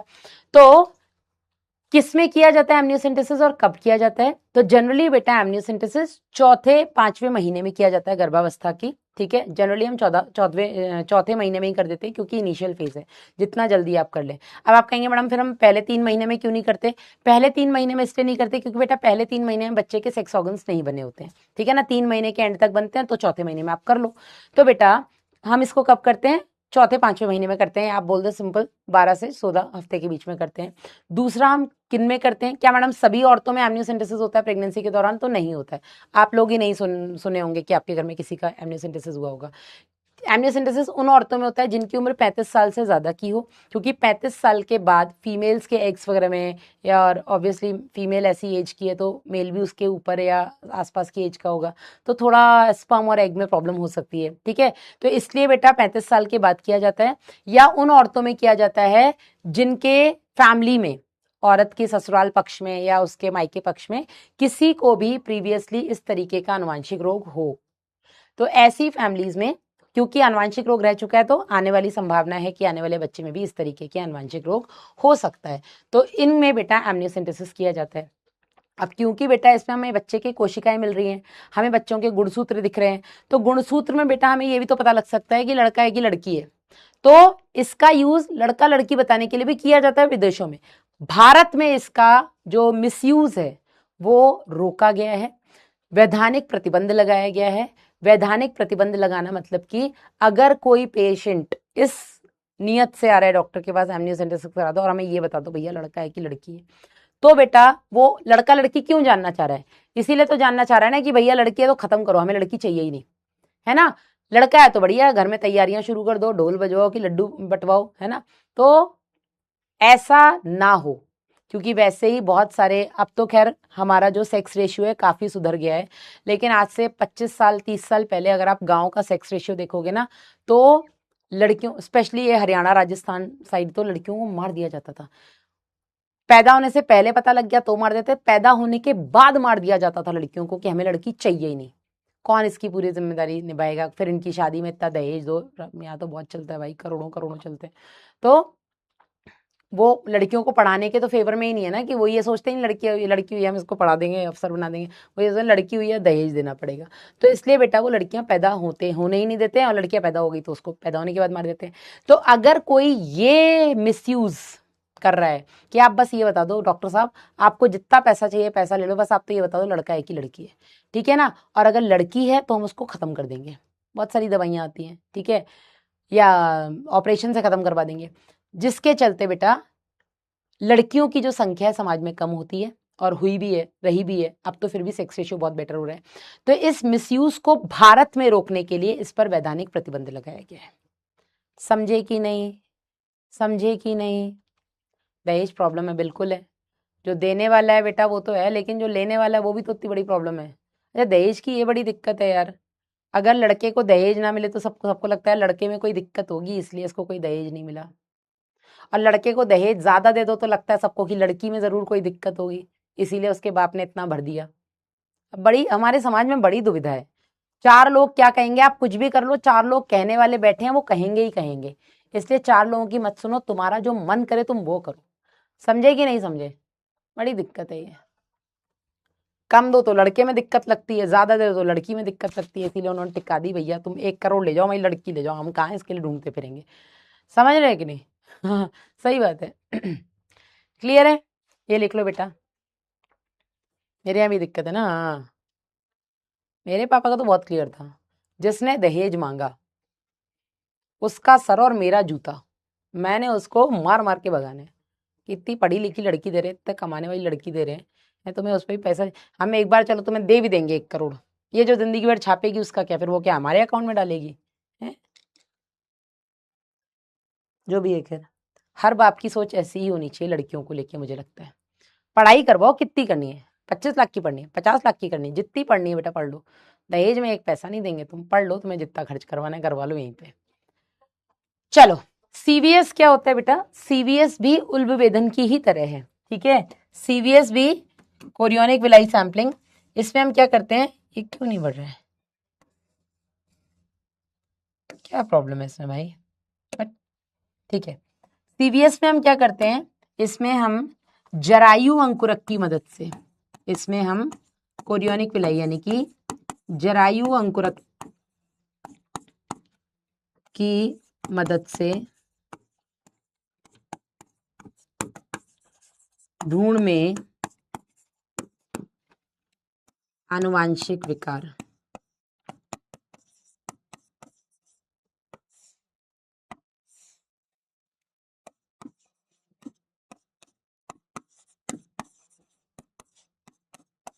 का पता लगाते हैं, ठीक है। कोरियोनिक विलाई सैंपलिंग में आप सेक्स डिटर्मिनेशन नहीं कर सकते, कोरियोनिक विलाई सैंपलिंग में आप बच्चे का लिंग निर्धारण नहीं कर सकते। यहाँ पे आपको नहीं पता लगेगा बच्चा लड़का है कि लड़की है। क्यों नहीं पता लगेगा? उसका रीजन क्या है बेटे? क्योंकि कोरियोनिक विलाई तो शुरू में ही बन जाता है ना, याद करो, कोरियोनिक विलाई तो शुरू में ही बन गया था ना, जब वो ब्लास्टोसिस्ट बना था 10 दिन के अंदर आकर के वो अंतर रोपण हो गया था, तो वो जो अंतर रोपित हुआ था वही तो कोरियोनिक विलाई था, हाँ या नहीं? तो कोरियोनिक विलाई में आपके बच्चे के अंदर क्या आनुवांशिक विकार हैं वो तो पता लग जाएंगे, पर आपको बच्चे का सेक्स नहीं पता लग सकता, क्योंकि सेक्स डिटर्मिनेशन किससे, कोरियोनिक पिलाई किससे बना है, ट्रोफोब्लास्ट से। और अंदर जो इनर सेल मास है, वो इनर सेल मास बाद में एक्टोडर्म, मीजोडर्म, एंडोडर्म बनाता है। उस इनर सेल मास से जो एक्टोडर्म, मीजोडर्म, एंडोडर्म बना है, इनसे आपके सारे टिश्यूज, फिर टिश्यूज से ऑर्गन, और ऑर्गन से ऑर्गन सिस्टम्स बनते हैं। 3 महीने में जाकर के इनर सेल मास से आपका बच्चे के सेक्स ऑर्गन्स बनते हैं। कोरियोनिक पिलाई तो शुरू के 10 दिन में ही बन गए हैं। तो कोरियोनिक पिलाई में सेक्स, सॉरी, बच्चे के सेल्स तो हैं, जो जाइगोट बना था, उस जाइगोट एक सिंगल से ही तो सारे बने हैं। तो बच्चे के सेल्स हैं, बच्चे के सेल से बच्चे के अंदर किसी तरीके का आनुवांशिक विकार है या नहीं वो पता लग जाएगा, लेकिन बच्चा लड़का है कि लड़की वो नहीं पता लगेगा, क्योंकि सेक्स ऑर्गन तो इनर सेल मास ने बनाए है ना। समझे कि नहीं समझे, समझे कि नहीं समझे? हाँ, नानी की बेटी, आपके पति ने कितना दे, मेरे पति ने कोई दहेज नहीं लिया था, सॉरी। तुम्हें लगता है मेरे पिताजी देते, पिताजी ने सीधा बोल दिया था। हाँ, मेरे पास अपनी खुद की गाड़ी वाड़ी थी, वो मैं लेके आई थी, और मैंने उसी साल खरीदी थी जिस साल शादी थी। हाँ, तो 1 साल पहले खरीदी थी, मतलब अपनी गाड़ी लेके आई थी बस। और वो भी बेच दी मैंने वर्क फ्रॉम होम के चक्कर में, बिकॉज मेरे husband he is in Maruti, और मारुति में वो हुंडई की गाड़ी नहीं ले जा सकते, ये बड़ी दिक्कत थी। समझ में आ गया सबको? इस पे मैं पोल करा सकती हूँ। हाँ जी, ये एमनियोसेंटेसिस समझ में आया? जल्दी बताइए। 1971 में एमटीपी आया था बेटा, उस पर हम बाद में बात करेंगे। हम्म,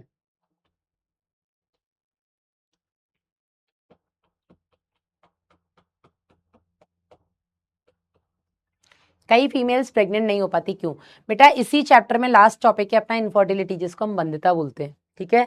वहां पर हम इसके बारे में बात करेंगे। फिलहाल आप वोट दे दो, तो जिससे मुझे समझ में आया आपको एमनियोसेंटेसिस क्लियर हो गया है, ठीक है?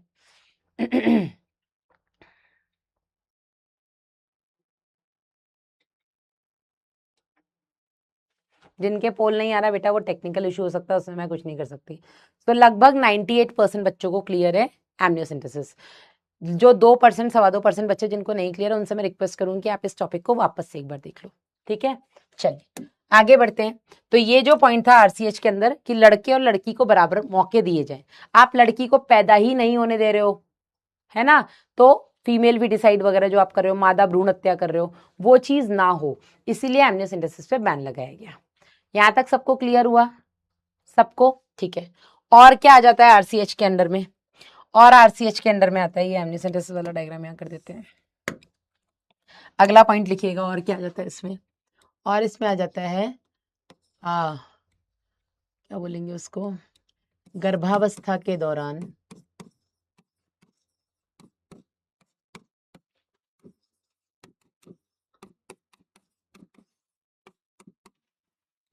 माँ का प्रसव के पश्चात, या प्रसव इज डिलीवरी, है ना? प्रसव के बाद माँ और नवजात शिशु का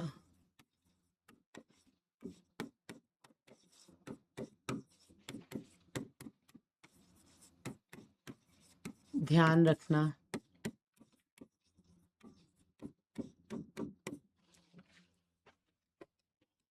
6 माह तक, प्रसव के 6 माह तक, प्रसव के बाद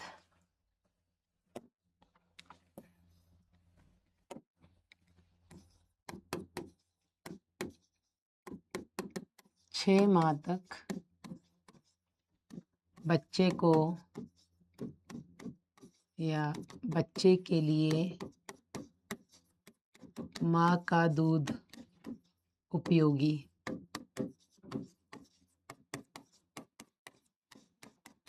ठीक है, ये सब बेटा आरसीएच करता है। जो आप जगह जगह पे जाकर के देखते हैं ना कि यहाँ ये होर्डिंग लगी है, ये पोस्टर लगा है, जो भी फैमिली प्लानिंग को लेकर के जो भी ये स्कीम्स वगैरह चल रही है दुनिया भर की, ये सब बेटा आरसीएच के अंदर ही आती है कहीं ना कहीं, ठीक है ना? इसके अलावा बेटा और क्या हो जाता है यहाँ पे? छोटे परिवार के को महत्व देना, छोटे परिवार की इम्पोर्टेंस को क्या बोलेंगे? महत्वता बताना व उसको बढ़ावा देना। ठीक है, लोगों को बताना कि छोटे परिवार के क्या फायदे हैं और इस चीज को बढ़ावा देना कि लोग छोटा परिवार ही रखें, एक बच्चे दो बच्चे करें, है ना, लाइन ना लगाएं। इसके अलावा बेटा छोटे परिवार की महत्वता को बताना और उसको बढ़ावा देना। इसके अलावा और क्या आ जाता है इसके अंदर?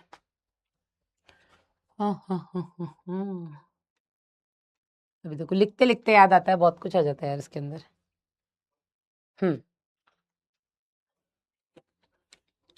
अस्पताल में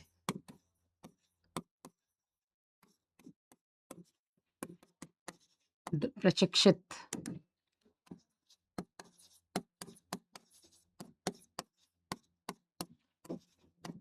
डॉक्टरों व नर्सों की देखरेख में प्रसव करवाना।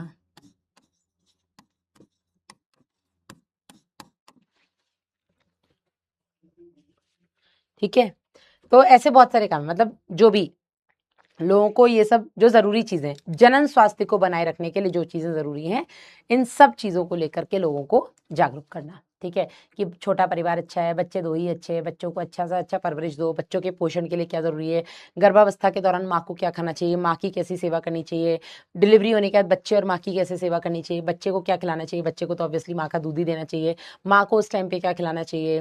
फिर इसके अलावा डिलीवरीज वगैरह हॉस्पिटल में कराना, कि आप घर में करा रहे हो वो सब ना हो। ठीक है, अभी आगे आ रहे हैं बेटा, इस पे भी आ रहे हैं। हाँ शानू, हाँ तुम घर पहुंचो, मैं भी फ्री होंगी तो निकलती हूँ, फ्री होके कॉल करती हूँ मैं तुम्हें, ठीक है। हम्म, ठीक है, आगे बेटा और क्या आ जाता है? अ, ये तो हो गया बेटा जागरूकता वाले पहलू पहलू। अब इसके बाद दूसरा पॉइंट क्या है इसमें? पहला हो गया जागरूक करना, दूसरा पॉइंट क्या है बेटा? दूसरा पॉइंट है फैसिलिटीज देना। ठीक है, समाज में जनन स्वास्थ्य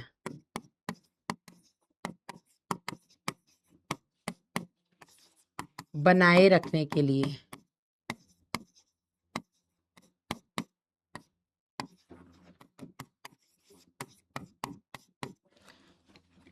फैसिलिटीज देना,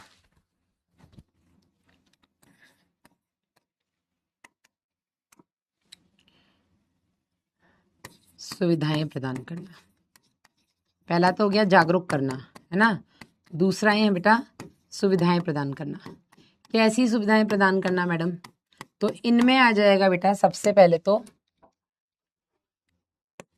हर गांव व शहर में स्वास्थ्य केंद्र खोलना। ठीक है, स्वास्थ्य केंद्र हर जगह होने चाहिए, जिनको हम बोलते हैं हेल्थ सेंटर्स, है ना, स्वास्थ्य केंद्र बनाना। दूसरा, केवल स्वास्थ्य केंद्र बनाने से काम नहीं चलेगा, दूसरा स्वास्थ्य केंद्रों में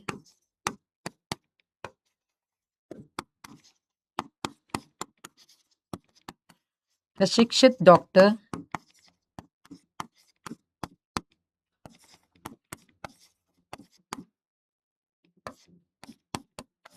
व नर्सों को अपॉइंट करना।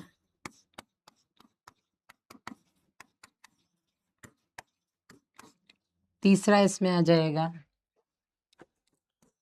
मूलभूत जो बेसिक प्रॉब्लम्स है ना, मूलभूत ट्रीटमेंट को हम क्या बोलते हैं, उपचार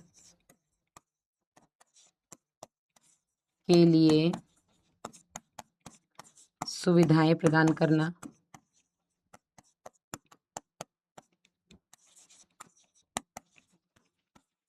इसमें आ जाएगा बेटा आपका क्या क्या सुविधाएं दे सकते हैं? दवाइयाँ, ठीक है, इसके अलावा टीके, वैक्सीन जिनको हम बोल देते हैं, ठीक है, और क्या जो बेसिक जो इंस्ट्रूमेंट्स होते हैं, मेडिकल इंस्ट्रूमेंट्स, वो सब प्रोवाइड करना, ठीक है। कम से कम डिलीवरी के लिए 2 बेड हों लेबर रूम में, ठीक है, हो सकता है एक ही दिन में 2-3 डिलीवरीज हो जाए। तो बेसिक जो सुविधाएं कम से कम वो तो हो ही हो, ठीक है। बाकी एडवांस्ड सुविधाओं के लिए ये लोग रेगुलर फंडिंग करते रहते हैं कि और रिसर्च करो और अच्छी वैक्सीन बनाओ, ज़्यादा से ज़्यादा टीके लगाओ, जा करके घर घर जा करके।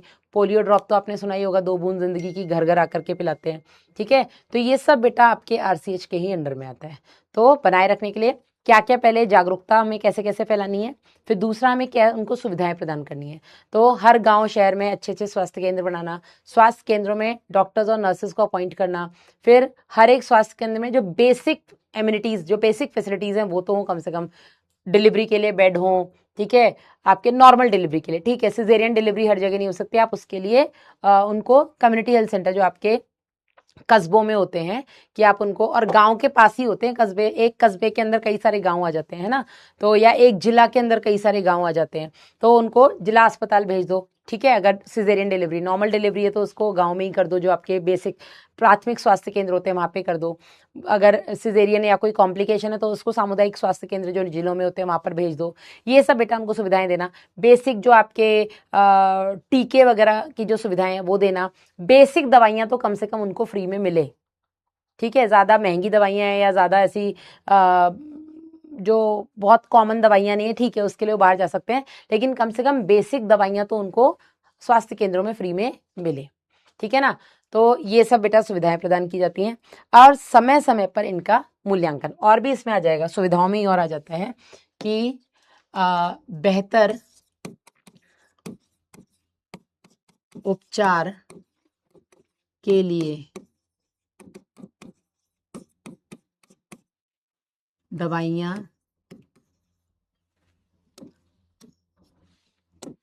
के लिए नई व बेहतर दवाइयाँ, टीके, मशीन आदि पर अनुसंधान, अनुसंधान मतलब कि रिसर्च करने के लिए फंडिंग प्रोवाइड करना, रिसर्च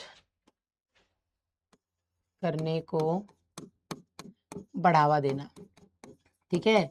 डॉक्टरों को और जो भी अपने साइंटिस्ट वगैरह हैं उन लोगों को अच्छी से अच्छी सुविधाएं प्रदान करना, ताकि वो अच्छी और नई दवाइयां बना सकें, अच्छे और नए टीके बना सकें, अच्छी से अच्छी मशीनें बना सकें। नोट कर लो भाई साहब।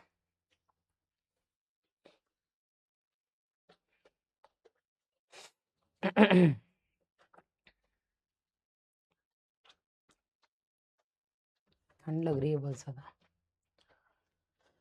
हो, नोट कर लो बेटा, नोट करने का टाइम देना। मैडम ये भी आरसीएच के अंदर आता है? नहीं, ये मेरे अंदर आता है। ये चीज मेरे अंडर में, ये आरसीएच के अंडर में नहीं है।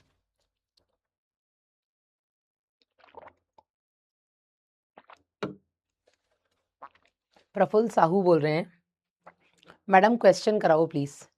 साहू साहब, बेटा जो अपनी प्लस टीम आई है, लक्ष्य नीट हिंदी 2027 प्लस की जो टीम है बेटा, उनका काम ही यही है कि आपको प्रीवियस ईयर क्वेश्चंस कराएं, न्यू क्वेश्चंस कराएं, वन शॉट्स दें, रिवीजन कराएं। मैं करवा रही हूँ बेटा, तो ठीक है।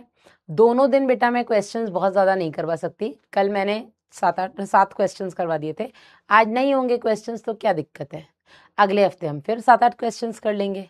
यस, बाकी जो प्लस टीम की क्लासेस होंगी बेटा, या जो हमारी प्लस टीम है, वो आपको इस पे और क्वेश्चंस करवा देगी, ठीक है। ओके प्रफुल्ल, 2.0 कब आएगा? जुलाई में आ जाना चाहिए मेरे हिसाब से, जुलाई में यकीन का भी आना चाहिए, लक्ष्य का भी आना चाहिए।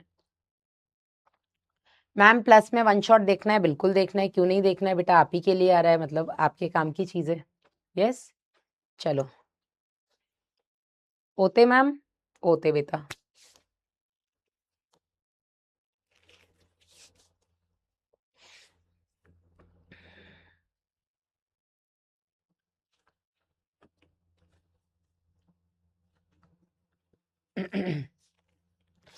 अब इनका मूल्यांकन करना, तीसरा इसका काम क्या है बेटा, जो भी आप समाज में, अच्छा ये सब हो गया,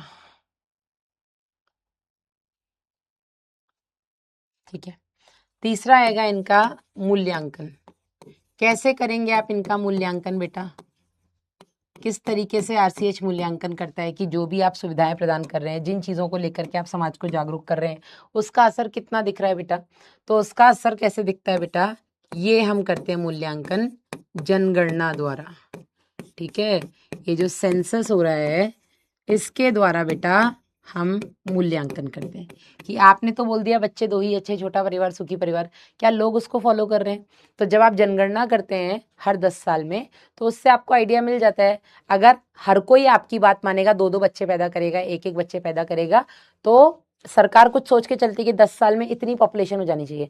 लेकिन अगर पॉपुलेशन उससे कहीं ज्यादा हो रही है, मतलब लोग आपकी बात नहीं सुन रहे हैं, ठीक है। अंशु पूछा मैम ये चैप्टर कौन सा है, वाओ, मतलब तालियां हो जाए अंशु आपके लिए, है ना। समाज विज्ञान एंड जूलॉजी, यस जिया दास। तो अंशु आप कर क्या रहे हैं क्लास में, मतलब क्या। तो मूल्यांकन के लिए बेटा हम जनगणना करते हैं, ठीक है। क्लियर है यहाँ तक सभी को। हम्म।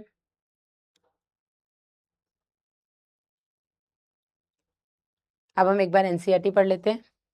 एनसीईआरटी क्या कहती है, एनसीईआरटी कहती है बेटा, ये तो हम पढ़ चुके थे कल, श्रव्य और दृश्य, ये भी मैंने बता दिया था कि ऑडियो विजुअल और मुद्रित सामग्री की सहायता से सरकारी और गैर सरकारी संगठन जनता के बीच जनन संबंधी पहलुओं के प्रति जागरूकता पैदा करने के लिए अलग अलग काम कर रहे हैं। उपयुक्त सूचनाओं को प्रसारित करने के लिए माता पिता, निकट संबंधी, शिक्षक और मित्रों की भी प्रमुख भूमिका है। यहाँ तक हमने पढ़ लिया था, ठीक है। यहाँ तक हमने कल की क्लास में पढ़ लिया था। आगे बढ़ते हैं। तो विद्यालयों में, है ना, स्कूल्स में यौन शिक्षा की पढ़ाई को बढ़ावा दिया जाना चाहिए ताकि युवाओं को सही जानकारी मिल सके और बच्चे यौन संबंधी विभिन्न पहलुओं के बारे में, समाज में जो गलत फहमियां फैली हुई हैं उनसे बेटा बच सके, ठीक है। ये सबसे पहला पॉइंट इसमें आ गया जो मैंने आपको बता दिया है, ठीक है। सही एडुकेशन सही समय पे देनी क्यों जरूरी है, ताकि बच्चे इधर उधर जाकर के वो गूगल पे उल्टी सीधी चीजें, क्योंकि गूगल पे आप एक चीज पूछते हो 4 आंसर आ जाते हैं, उनमें से आपका बाल बुद्धि जो है, बच्चों वाली जो बुद्धि है, बैल बुद्धि नहीं बोल रही हूं मैं बाल बुद्धि की बात कर रही हूँ, जो बालकों वाली आपकी बुद्धि है वो उसको किस तरीके से लेगी आपको नहीं पता, मतलब गूगल को भी नहीं पता। इसलिए बेटा टीचर्स, अगर ये सिलेबस में रहेगा, स्कूल्स में होगा, तो टीचर्स आपको तरीके से चीजें पढ़ा देंगे, ठीक है ना। आगे, लोगों को जनन अंग, किशोरावस्था और उनसे संबंधित जो भी परिवर्तन है, सुरक्षित यौन संबंधी क्रियाएं, यौन संचारित रोग, एड्स जैसे के बारे में जानकारी देना, विशेष रूप से युवा वर्ग को, है ना, जो किशोर आयु वर्ग है उनको इन सब के बारे में बताना, सो दैट उनको, मतलब वो गलत चीजों से बच सके और यौन संचारित रोगों से तो स्पेशली बच सके, ठीक है ना। एड्स क्या होता है बेटा, एड्स के बारे में आगे बताऊंगी, acquired immuno deficiency disease syndrome, और ह्यूमन हेल्थ एंड डिजीज में हम इसके ऊपर पूरी एक क्लास लेंगे एड्स पे, ठीक है ना। एड्स आपका एक यौन संचारित रोग है। यौन संचारित रोग क्या होते हैं, ऐसे रोग बेटा जो यौन संबंध बनाने से एक संक्रमित व्यक्ति से स्वस्थ व्यक्ति में फैलते हैं, ठीक है। इसके बाद बेटा दूसरा पॉइंट क्या आएगा इसमें, दूसरा पॉइंट आ गया बेटा कि लोगों को शिक्षित करना, विशेष रूप से जननक्षम जोड़े, वो लोग या वो जोड़े जो बच्चे पैदा करने की उम्र में है, जो विवाह वाली उम्र में है, उनको बेटा बताना कि कौन कौन से गर्भ निरोधक आज की डेट में मार्केट में अवेलेबल है, ठीक है। गर्भावस्था के दौरान माँ की कैसे देखभाल की जाए, प्रसव के बाद पोस्टनेटल माँ और बच्चे की कैसे देखभाल की जाए, स्तनपान का क्या महत्व है, ठीक है, बच्चे को दूध पिलाने का क्या महत्व है, उसको पाउडर और ये गाय भैंस का दूध मत दो, क्यों नहीं देना चाहिए, उन सब के बारे में बताना, ठीक है। इसके अलावा लड़का लड़की एक समान है, दोनों को एक जैसे अवसर प्रदान करना, ये सब बेटा आपके इसी में आ जाता है आरसीएच के जागरूक करने वाले प्रोग्राम के अंदर, ठीक है। नेक्स्ट बेटा तीसरा, अनियंत्रित जनसंख्या वृद्धि से, मतलब बहुत ज्यादा अगर पॉपुलेशन ग्रोथ हो जाएगी तो उसके चलते क्या क्या समस्याएं हो सकती हैं आपके परिवार में भी और समाज में भी, उसके बारे में लोगों को जागरूक करना। ठीक है, आपके परिवार में ये होगा कि खाने के लाले पड़े हैं, कपड़े नहीं अच्छे मिल रहे हैं, लेकिन समाज में भी तो बेटा आप इतनी ज्यादा जनसंख्या वृद्धि करेंगे तो समाज पे भी तो असर आएगा ही ना। तो उसके बारे में बताना कि अगर आप ज्यादा बड़ा परिवार करेंगे बेटा तो आपके घर में जो बेसिक एमिनिटीज है, जो बेसिक जीने के लिए चीजें चाहिए, रोटी, कपड़ा, मकान और शिक्षा, शिक्षा भी अब बेटा बेसिक नीड्स में आ गया है, तो वो नहीं मिल पाएगा सबको। छोटा परिवार होगा, आप अच्छा खा पाएंगे, अच्छा पहन पाएंगे, घर में आप मतलब अच्छा आप घर बनवा सकते हैं। इसके अलावा आप बच्चों को अच्छी शिक्षा दे सकते हैं। 10 बच्चे पैदा करेंगे तो आप कितनों को पढ़ा लेंगे, स्कूलों की फीस इतनी महंगी हो गई है, कितनों को आप अच्छा खिला लेंगे, रोटी सब्जी मिल जाए वही बड़ी बात है ना। तो इन सब चीजों को लेकर के लोगों को बताना कि अगर आप छोटा परिवार रखेंगे तो उसके क्या फायदे हैं। ठीक है, हाईलाइटर छोड़ना भाई, ये पढ़ लेना। ठीक है, इसके अलावा ताकि लोग इन्हें रोकने और जननात्मक रूप से जिम्मेदार और सामाजिक रूप में से स्वस्थ समाज तैयार करने के बारे में विचार करें और जो भी जरूरी कदम है वो उठाएं। फिर क्या आ जाता है बेटा, जनन स्वास्थ्य प्राप्ति के लिए अलग अलग कार्य योजनाओं को सफलतापूर्वक क्रियान्वयन करने के लिए मजबूत संरचनात्मक सुविधाएं, व्यवसायिक विशेषज्ञता और भरपूर भौतिक सहारों की आवश्यकता होती है। तो ये सब आप लोगों को समझा तो रहे हैं, लेकिन उसके लिए आपको अच्छा इंफ्रास्ट्रक्चर देना पड़ेगा, मतलब हॉस्पिटल्स, उसमें आपको अच्छे विशेषज्ञ देने पड़ेंगे, मतलब प्रोफेशनल स्पेशलिस्ट देने पड़ेंगे, डॉक्टर्स, नर्सेज, जो भी टेक्नीशियंस। ठीक है, और उनको जो भी फिजिकल हेल्प चाहिए वो सब बेटा आपको प्रोवाइड करनी पड़ेगी, और ये भी आरसीएच कर रहा है। ठीक है, लोगों को जनन संबंधी समस्याएं जैसे कि प्रेगनेंसी, डिलीवरी, यौन संचारित रोग एसटीडीज, गर्भपात अबॉर्शंस, गर्भ निरोधक, माहवारी संबंधी समस्या, बांझपन, इन सब के बारे में चिकित्सा सहायता और देखभाल उपलब्ध कराना। ठीक है, बच्चे नहीं हो रहे हैं कोई बात नहीं, आप डॉक्टर के पास आइए, डॉक्टर आपको हेल्प करेगा। अब बार बार अबॉर्शंस हो रहे हैं, बच्चा गिर जा रहा है, डॉक्टर के पास आइए, डॉक्टर बताएगा। मैडम कौन सा गर्भ निरोधक इस्तेमाल करें, बच्चे नहीं पैदा करने हैं, कैसे इस्तेमाल करें, डॉक्टर के पास जाइए, डॉक्टर बताएगा। मेंस्ट्रुअल टाइम पे अगर आपको कोई भी प्रॉब्लम है, पीरियड्स रिलेटेड, डॉक्टर के पास जाइए, डॉक्टर बताएगा। डिलीवरी कैसे करें, प्रेगनेंसी के दौरान जो भी समस्याएं हैं उनको कैसे देखें, इन सब के लिए बेटा आपको डॉक्टर्स अवेलेबल कराना, ये भी आरसीएच के ही प्रोग्राम्स में आता है। ठीक है, इसके अलावा नेक्स्ट, समय समय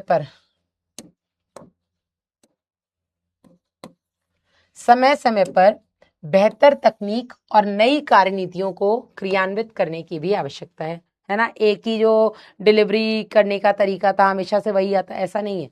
पहले तो डिलीवरी नॉर्मल कर देते थे, साइड में एक कट लगा देते थे, वेजाइना जो योनी है उसमें छोटा सा कट लगा दिए, जो बोलते हैं छोटा ऑपरेशन हुआ है, बच्चा निकल ही आता था। लेकिन विद टाइम बेटा अगर हम नहीं इतनी नई नई तकनीकें अपना मतलब बनाते, सी सेक्शन, सूचरिंग के अलग अलग तरीके। पहले क्या होता था, जब ऑपरेशन होता था टाँके लगते थे, फिर टाँके खुलवाने जाना पड़ा करता था।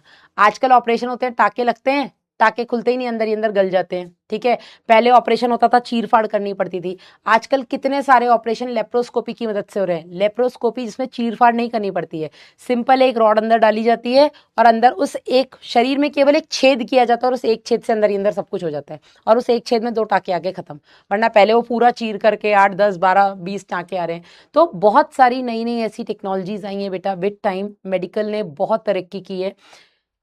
ठीक है, इवन मैं डेंटिस्ट हूँ यार, मैं दांतों का बता सकती हूँ कि पहले कैसे हम दांत लगाते थे, और पिछले 10 सालों में, मतलब मेरे को डेंटिस्ट्री किए हो गया है 12 साल हो गए, तो पिछले 12 सालों में कितना ज्यादा एडवांसमेंट डेंटिस्ट्री के फील्ड में आ गया है भाई। मैं तो डेंटिस्ट्री का ही देख देख के चौंक गई हूँ, है ना। तो बाकी तो इतना बड़ा शरीर है, हर फील्ड में, चाहे आप हार्ट रोग जो आपके स्पेशलिस्ट हैं, ठीक है, आपके न्यूरो स्पेशलिस्ट हैं, आपके नेफ्रो स्पेशलिस्ट हैं, आपके गाइनीज हैं, आप किसी भी फील्ड में, जो ऑस्टियो वाले बोन्स वगैरह हड्डियों के जो डॉक्टर होते हैं, आप किसी भी फील्ड में चले जाओ, हर फील्ड में इतनी नई नई तरीके की दवाइयाँ आ चुकी हैं, नई तरीके की मशीन्स आ चुकी हैं, नई टेक्निक्स आ चुकी है, पूरे ऑपरेशन करने के तरीके ही बदल चुके हैं। आज से 20 साल पहले जो डॉक्टर्स प्रैक्टिस किया करते थे सर्जरी करने के लिए, आज बिल्कुल ही तरीके बदल चुके हैं।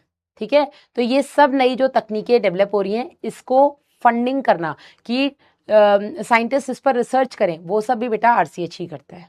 ठीक है, आगे बेटा, ताकि लोगों की अधिक सुचारू रूप से देखभाल और सहायता की जा सके।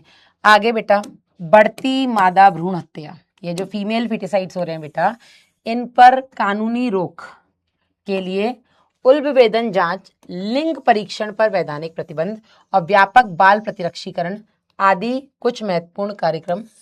तो एक तो ये दोनों अलग अलग चीजें हैं। क्या हो रहा है यार, ये बेकार है।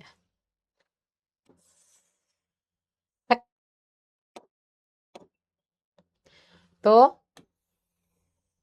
उल्बेदन कराओ, उल्बेदन में कोई दिक्कत नहीं। एमनियोसेंटेसिस अगर आपका डॉक्टर रिकमेंड कर रहा है तो कोई दिक्कत नहीं, लेकिन एमनियोसेंटेसिस को अगर आप इसलिए करवा रहे हैं कि हमें ये पता लग जाए लड़का है कि लड़की है, उसको बेटा रोका गया है। केवल एमनियोसेंटेसिस के मिसयूज को रोका गया है, एमनियोसेंटेसिस को नहीं रोका गया है। एमनियोसेंटेसिस भारत में बैन नहीं है। एमनियोसेंटेसिस का जो दुरुपयोग हो रहा है कि भैया ये बता दो लड़का है कि लड़की है, इस चीज को भारत में रोका गया है। ठीक है। इसके अलावा बेटा व्यापक बाल प्रतिरक्षीकरण, जो टीके वगैरह हैं वो भी ज्यादा से ज्यादा लोगों को मिल सके। ठीक है, हर घर में बच्चों को टीके, जितने भी इंपॉर्टेंट टीके हैं आज की डेट में सरकार में, सरकारी अस्पतालों में सारे अवेलेबल हैं। ठीक है ना। ये अमीनो सिंथेसिस नहीं होता है, इट्स एमनियोसिंथेसिस। ठीक है ना। इसमें करते क्या है, इसमें जो एमनियोटिक द्रव्य होता है उसमें घुले पदार्थों और विकासशील भ्रूण की कोशिकाओं को बाहर निकाल करके उसकी जांच की जाती है। ठीक है, जिसमें भ्रूण में होने वाले जो भी आनुवांशिक विकार है, जैसे कि डाउन सिंड्रोम हो गया, हीमोफीलिया हो गया, सिकल सेल एनीमिया हो गया, ये पता हम लगा सकते हैं। ठीक है, और जनन संबंधित विभिन्न क्षेत्रों पर अनुसंधान को, अच्छा ये अलग है। ठीक है, तो इसके बारे में बेटा हम एमनियोसेंटेसिस में पता लगा सकते हैं। एनसीईआरटी ने बहुत कम बताया, लेकिन मैंने आपको बहुत डिटेल में ये वाला टॉपिक पढ़ाया है। ठीक है, इसके अलावा और क्या आता है, आरसीएच और क्या कर रहा है, जनन संबंधित अलग अलग क्षेत्रों में रिसर्चेस को बढ़ावा दिया जा रहा है। ठीक है, सरकारी और गैर सरकारी संगठन जो है वो नए नए तरीके तलाश रहे हैं, जिससे कि जो भी हम सुविधाएं दे रहे हैं, जो भी हम मशीन्स, दवाइयाँ, टीके जो भी है, उनको और बेहतर बनाया जा सके। ठीक है, इसमें सहेली भी, ये सहेली मैं भूल गई, पर कोई बात नहीं, मैं ये आगे लिखाऊंगी दवाइयों में। सहेली नाम की बेटा एक दवाई है जो कि भारत में बनाई गई है। ये जो हमने बोला था ना, नए अनुसंधान, इनके मौके दिए जाना। ठीक है, ताकि नई दवाइयां बन सकें और ये सब हो सके। तो इन्हीं दवाइयों में बेटा एक दवाई बनाई है भारत में, सहेली नाम की एक गर्भनिरोधक दवाई बनाई गई है, सहेली। ठीक है, आगे पढ़ाऊंगी मैं ये। एक जैसे बच्चे नहीं पैदा करने तो लोग दवाइयां खाते हैं, औरतें मतलब महीने महीने भर, सालों दवाइयां खाती रहती हैं, नहीं हमें बच्चा नहीं चाहिए, हमें बच्चा नहीं चाहिए। जब बच्चा चाहिए तो वो दवाई खाना बंद कर देती हैं। लेकिन एक सहेली नाम की दवाई है जो कि भारत में, लखनऊ में सीडीआरआई करके एक इंस्टीट्यूट है, सेंट्रल ड्रग रिसर्च इंस्टीट्यूट, ये भारत में बनाई गई है और ये केवल हफ्ते में 1 दिन ली जाती है और इसका कोई साइड इफेक्ट नहीं है। अगर हम बाकी वो माला डी मालाएं जो मार्केट में अवेलेबल हैं उनमें बेटा उनके बहुत साइड इफेक्ट्स हैं, इसका पहली बात तो कोई साइड इफेक्ट नहीं है। दूसरी बात बेटा, ये हफ्ते में 1 दिन ली जाती है, वो डेली ली जाती है। सालों तक बच्चे नहीं चाहिए तो सालों तक आप वो दवाई खाते रहो। ठीक है, ये हफ्ते में केवल 1 दिन ली जाती है। यौन संबंधित मामलों के बारे में बेहतर जागरूकता। ठीक है, लोगों को ज्यादा जागरूक करना, ज्यादा संख्या में बेटा चिकित्सा सहायता प्राप्त प्रसव और बेहतर प्रसव के बाद होने वाली बच्चे और माँ की देखभाल के चलते बच्चे जो नवजात शिशु थे जो पैदा होते ही मर जा रहे हैं, उनके बेटा डेथ रेट में कमी आई है। जो माँ डिलीवरी होते ही मर जा रही हैं, जैसे कोटा में अभी एक केस आया है, कोटा मेडिकल कॉलेज में, कि 5 औरतें गई थी डिलीवरी कराने, 5 को गलत इंजेक्शन दिया गया, जिसके चलते उन्होंने बच्चे तो पैदा कर दिए, लेकिन बच्चे पैदा होने के बाद उनका इतना ज्यादा ब्लड लॉस हुआ कि वो मर गई। 5 औरतें एक ही मेडिकल कॉलेज में मर गई बिकॉज ऑफ डॉक्टर्स की अनदेखी, लापरवाही, अब क्या बोल सकते हैं इसको पता नहीं, बिकॉज वो इंजेक्शन ही गलत था जो दिया गया था। उस इंजेक्शन में पिटोसिन नाम का जो हार्मोन था, है ना, पिटोसिन बताया था आपको, ऑक्सीटोसिन, आर्टिफिशियल ऑक्सीटोसिन, न्यूज सुना करो, बहुत सारी चीजें पता लगेंगी। तो बताया था ऑक्सीटोसिन जो कि डिलीवरी के लिए रिस्पॉन्सिबल है। अगर ऑक्सीटोसिन ज्यादा नहीं आ रहा है तो फीमेल को बहुत ज्यादा दर्द नहीं उठ रहा है तो हम उसको आर्टिफिशियल ऑक्सीटोसिन का इंजेक्शन देते हैं, जिसको हम पिटोसिन बोलते हैं। तो उन 5 औरतों को पिटोसिन नाम का इंजेक्शन दिया गया था, और क्योंकि उसमें शायद डोसेज वगैरह पिटोसिन का कम था, ऐसा कुछ जहां तक मुझे समझ में आ रहा है, जिसकी वजह से उनको बहुत ज्यादा ब्लड लॉस हो गया आफ्टर डिलीवरी और वो मर गई। 5 बच्चे एक साथ अनाथ हो गए। हालांकि सरकार ने उन लोगों को 5-5 लाख का वो दिया है, क्या बोलते हैं, कौन सी राशि बोलते हैं, वो दी है। लेकिन ये बताओ 5 लाख में वो बच्चा पल जाएगा क्या? वो आदमी अगर दूसरी शादी कर भी लेंगे तो क्या वो आने वाली औरत, वो 5 लाख के चक्कर में हो सकता है शादी कर ले, लेकिन क्या वो औरत उस बच्चे का ध्यान रखेगी? एक बच्चे को पालने में केवल 5 ही लाख लगता है क्या? तो ये हॉस्पिटल में डिलीवरीज हुई थी तभी हाल है। इससे बेटर तो हमें लगता है घर में ही करा लेते, ज्यादा बेटर होता। मुआवजा, यस मुआवजा, यस। तो इन सब के में गिरावट तो आई है, लेकिन हाँ ये था कि घरों में जो डिलीवरीज होती तो बच्चा मर गया, माँ मर गई, दोनों मर गए, कहीं ना कहीं हॉस्पिटल असिस्टेड डिलीवरीज के चलते इनमें गिरावट तो आई है। ठीक है। और छोटे परिवार वाले जो जोड़े हैं उनकी संख्या बढ़ी है आज की डेट में। पहले देखो ना, इवन हम ही 3 ही बहनें हैं, हमारे साथ में ज्यादातर ऐसे होते हैं जो 3 4 5 ऐसे भाई बहन हैं। लेकिन आज की डेट में अगर हम बात करें तो ज्यादातर लोगों के या तो एक बच्चे या 2 बच्चे हैं। और मुझे लगता है इसमें सरकार और गर्भनिरोधक का रोल थोड़ा कम है। सरकार के कहने पे बच्चे कम नहीं हुए हैं, ना ही गर्भनिरोधक युक्तियों का इस्तेमाल करने से बच्चे कम हुए हैं। मुझे लगता है इसमें सबसे इंपॉर्टेंट रोल स्कूलों की फीस ने किया है। स्कूलों की फीस इतनी बढ़ गई है कि लोग चाह के भी 2 बच्चे नहीं कर पा रहे हैं। इसकी तो हम भर दे रहे हैं अभी 10-10 हज़ार रुपए। अभी अभी जब ये जस्ट अभी जाने शुरू है, 3 घंटे के लिए स्कूल जाते हैं, 10 हज़ार हम दे करके आ रहे हैं। लेकिन जैसे जैसे समय बढ़ेगा बेटा, इनकी 30-35 हज़ार हम कहाँ तक एक की दे देंगे। हम 2 महीने 2 बच्चों की महीने की 50-60 हज़ार देंगे तो हम क्या खाएंगे भैया। हम एक जो लग्जरी जी रहे हैं वो कैसे। तो भैया बहुत सारी चीजें, तो जो काम सरकार नहीं कर पाई, जो काम गर्भनिरोधक विधियां नहीं कर पाई, वो काम स्कूलों की फीस ने कर दिया है। ठीक है ना। तो हाँ, छोटे परिवार वाले जोड़ों की संख्या बढ़ी है। यौन संचारित रोगों की सही जांच पड़ताल और देखभाल और कुल मिलाकर के सभी यौन समस्याओं हेतु बढ़ी हुई चिकित्सा सुविधाओं के का होना एक बेहतर समाज, बेहतर जनन स्वास्थ्य संबंधी समाज की तरफ इशारा कर रहा है। ठीक है मैम, सच में। अरे भैया मैं झूठ बोलती नहीं, तुम्हें लगता है मैं झूठ बोलती हूँ, मैं नहीं बोलती हूँ। मॉड्यूल खरीदना है तो आप पीडब्ल्यू ऐप से, पीडब्ल्यू जो अपना बुक स्टोर है वहां से, फ्लिपकार्ट अमेजन से खरीद सकते हैं। ये कूपन लगा देंगे तो बेटा 150 रुपये उसमें और कम पड़ जाएगा। MS-27 होमवर्क में आज आपको DPP-1 मिलेगी, कर लीजिएगा। ठीक है, अब हम मिलेंगे अगले हफ्ते। टिल देन बाय बाय, ठीक है। आज गला बहुत खराब है, आज गाने का मत बोलना, और मुझे घर जाना है, थोड़ा जल्दी है। बाकी यार 1.5 घंटे तो ले ही लिया। प्लस अपना ध्यान रखिएगा। मिलेंगे हम अब मंडे को। Till then bye bye, take care.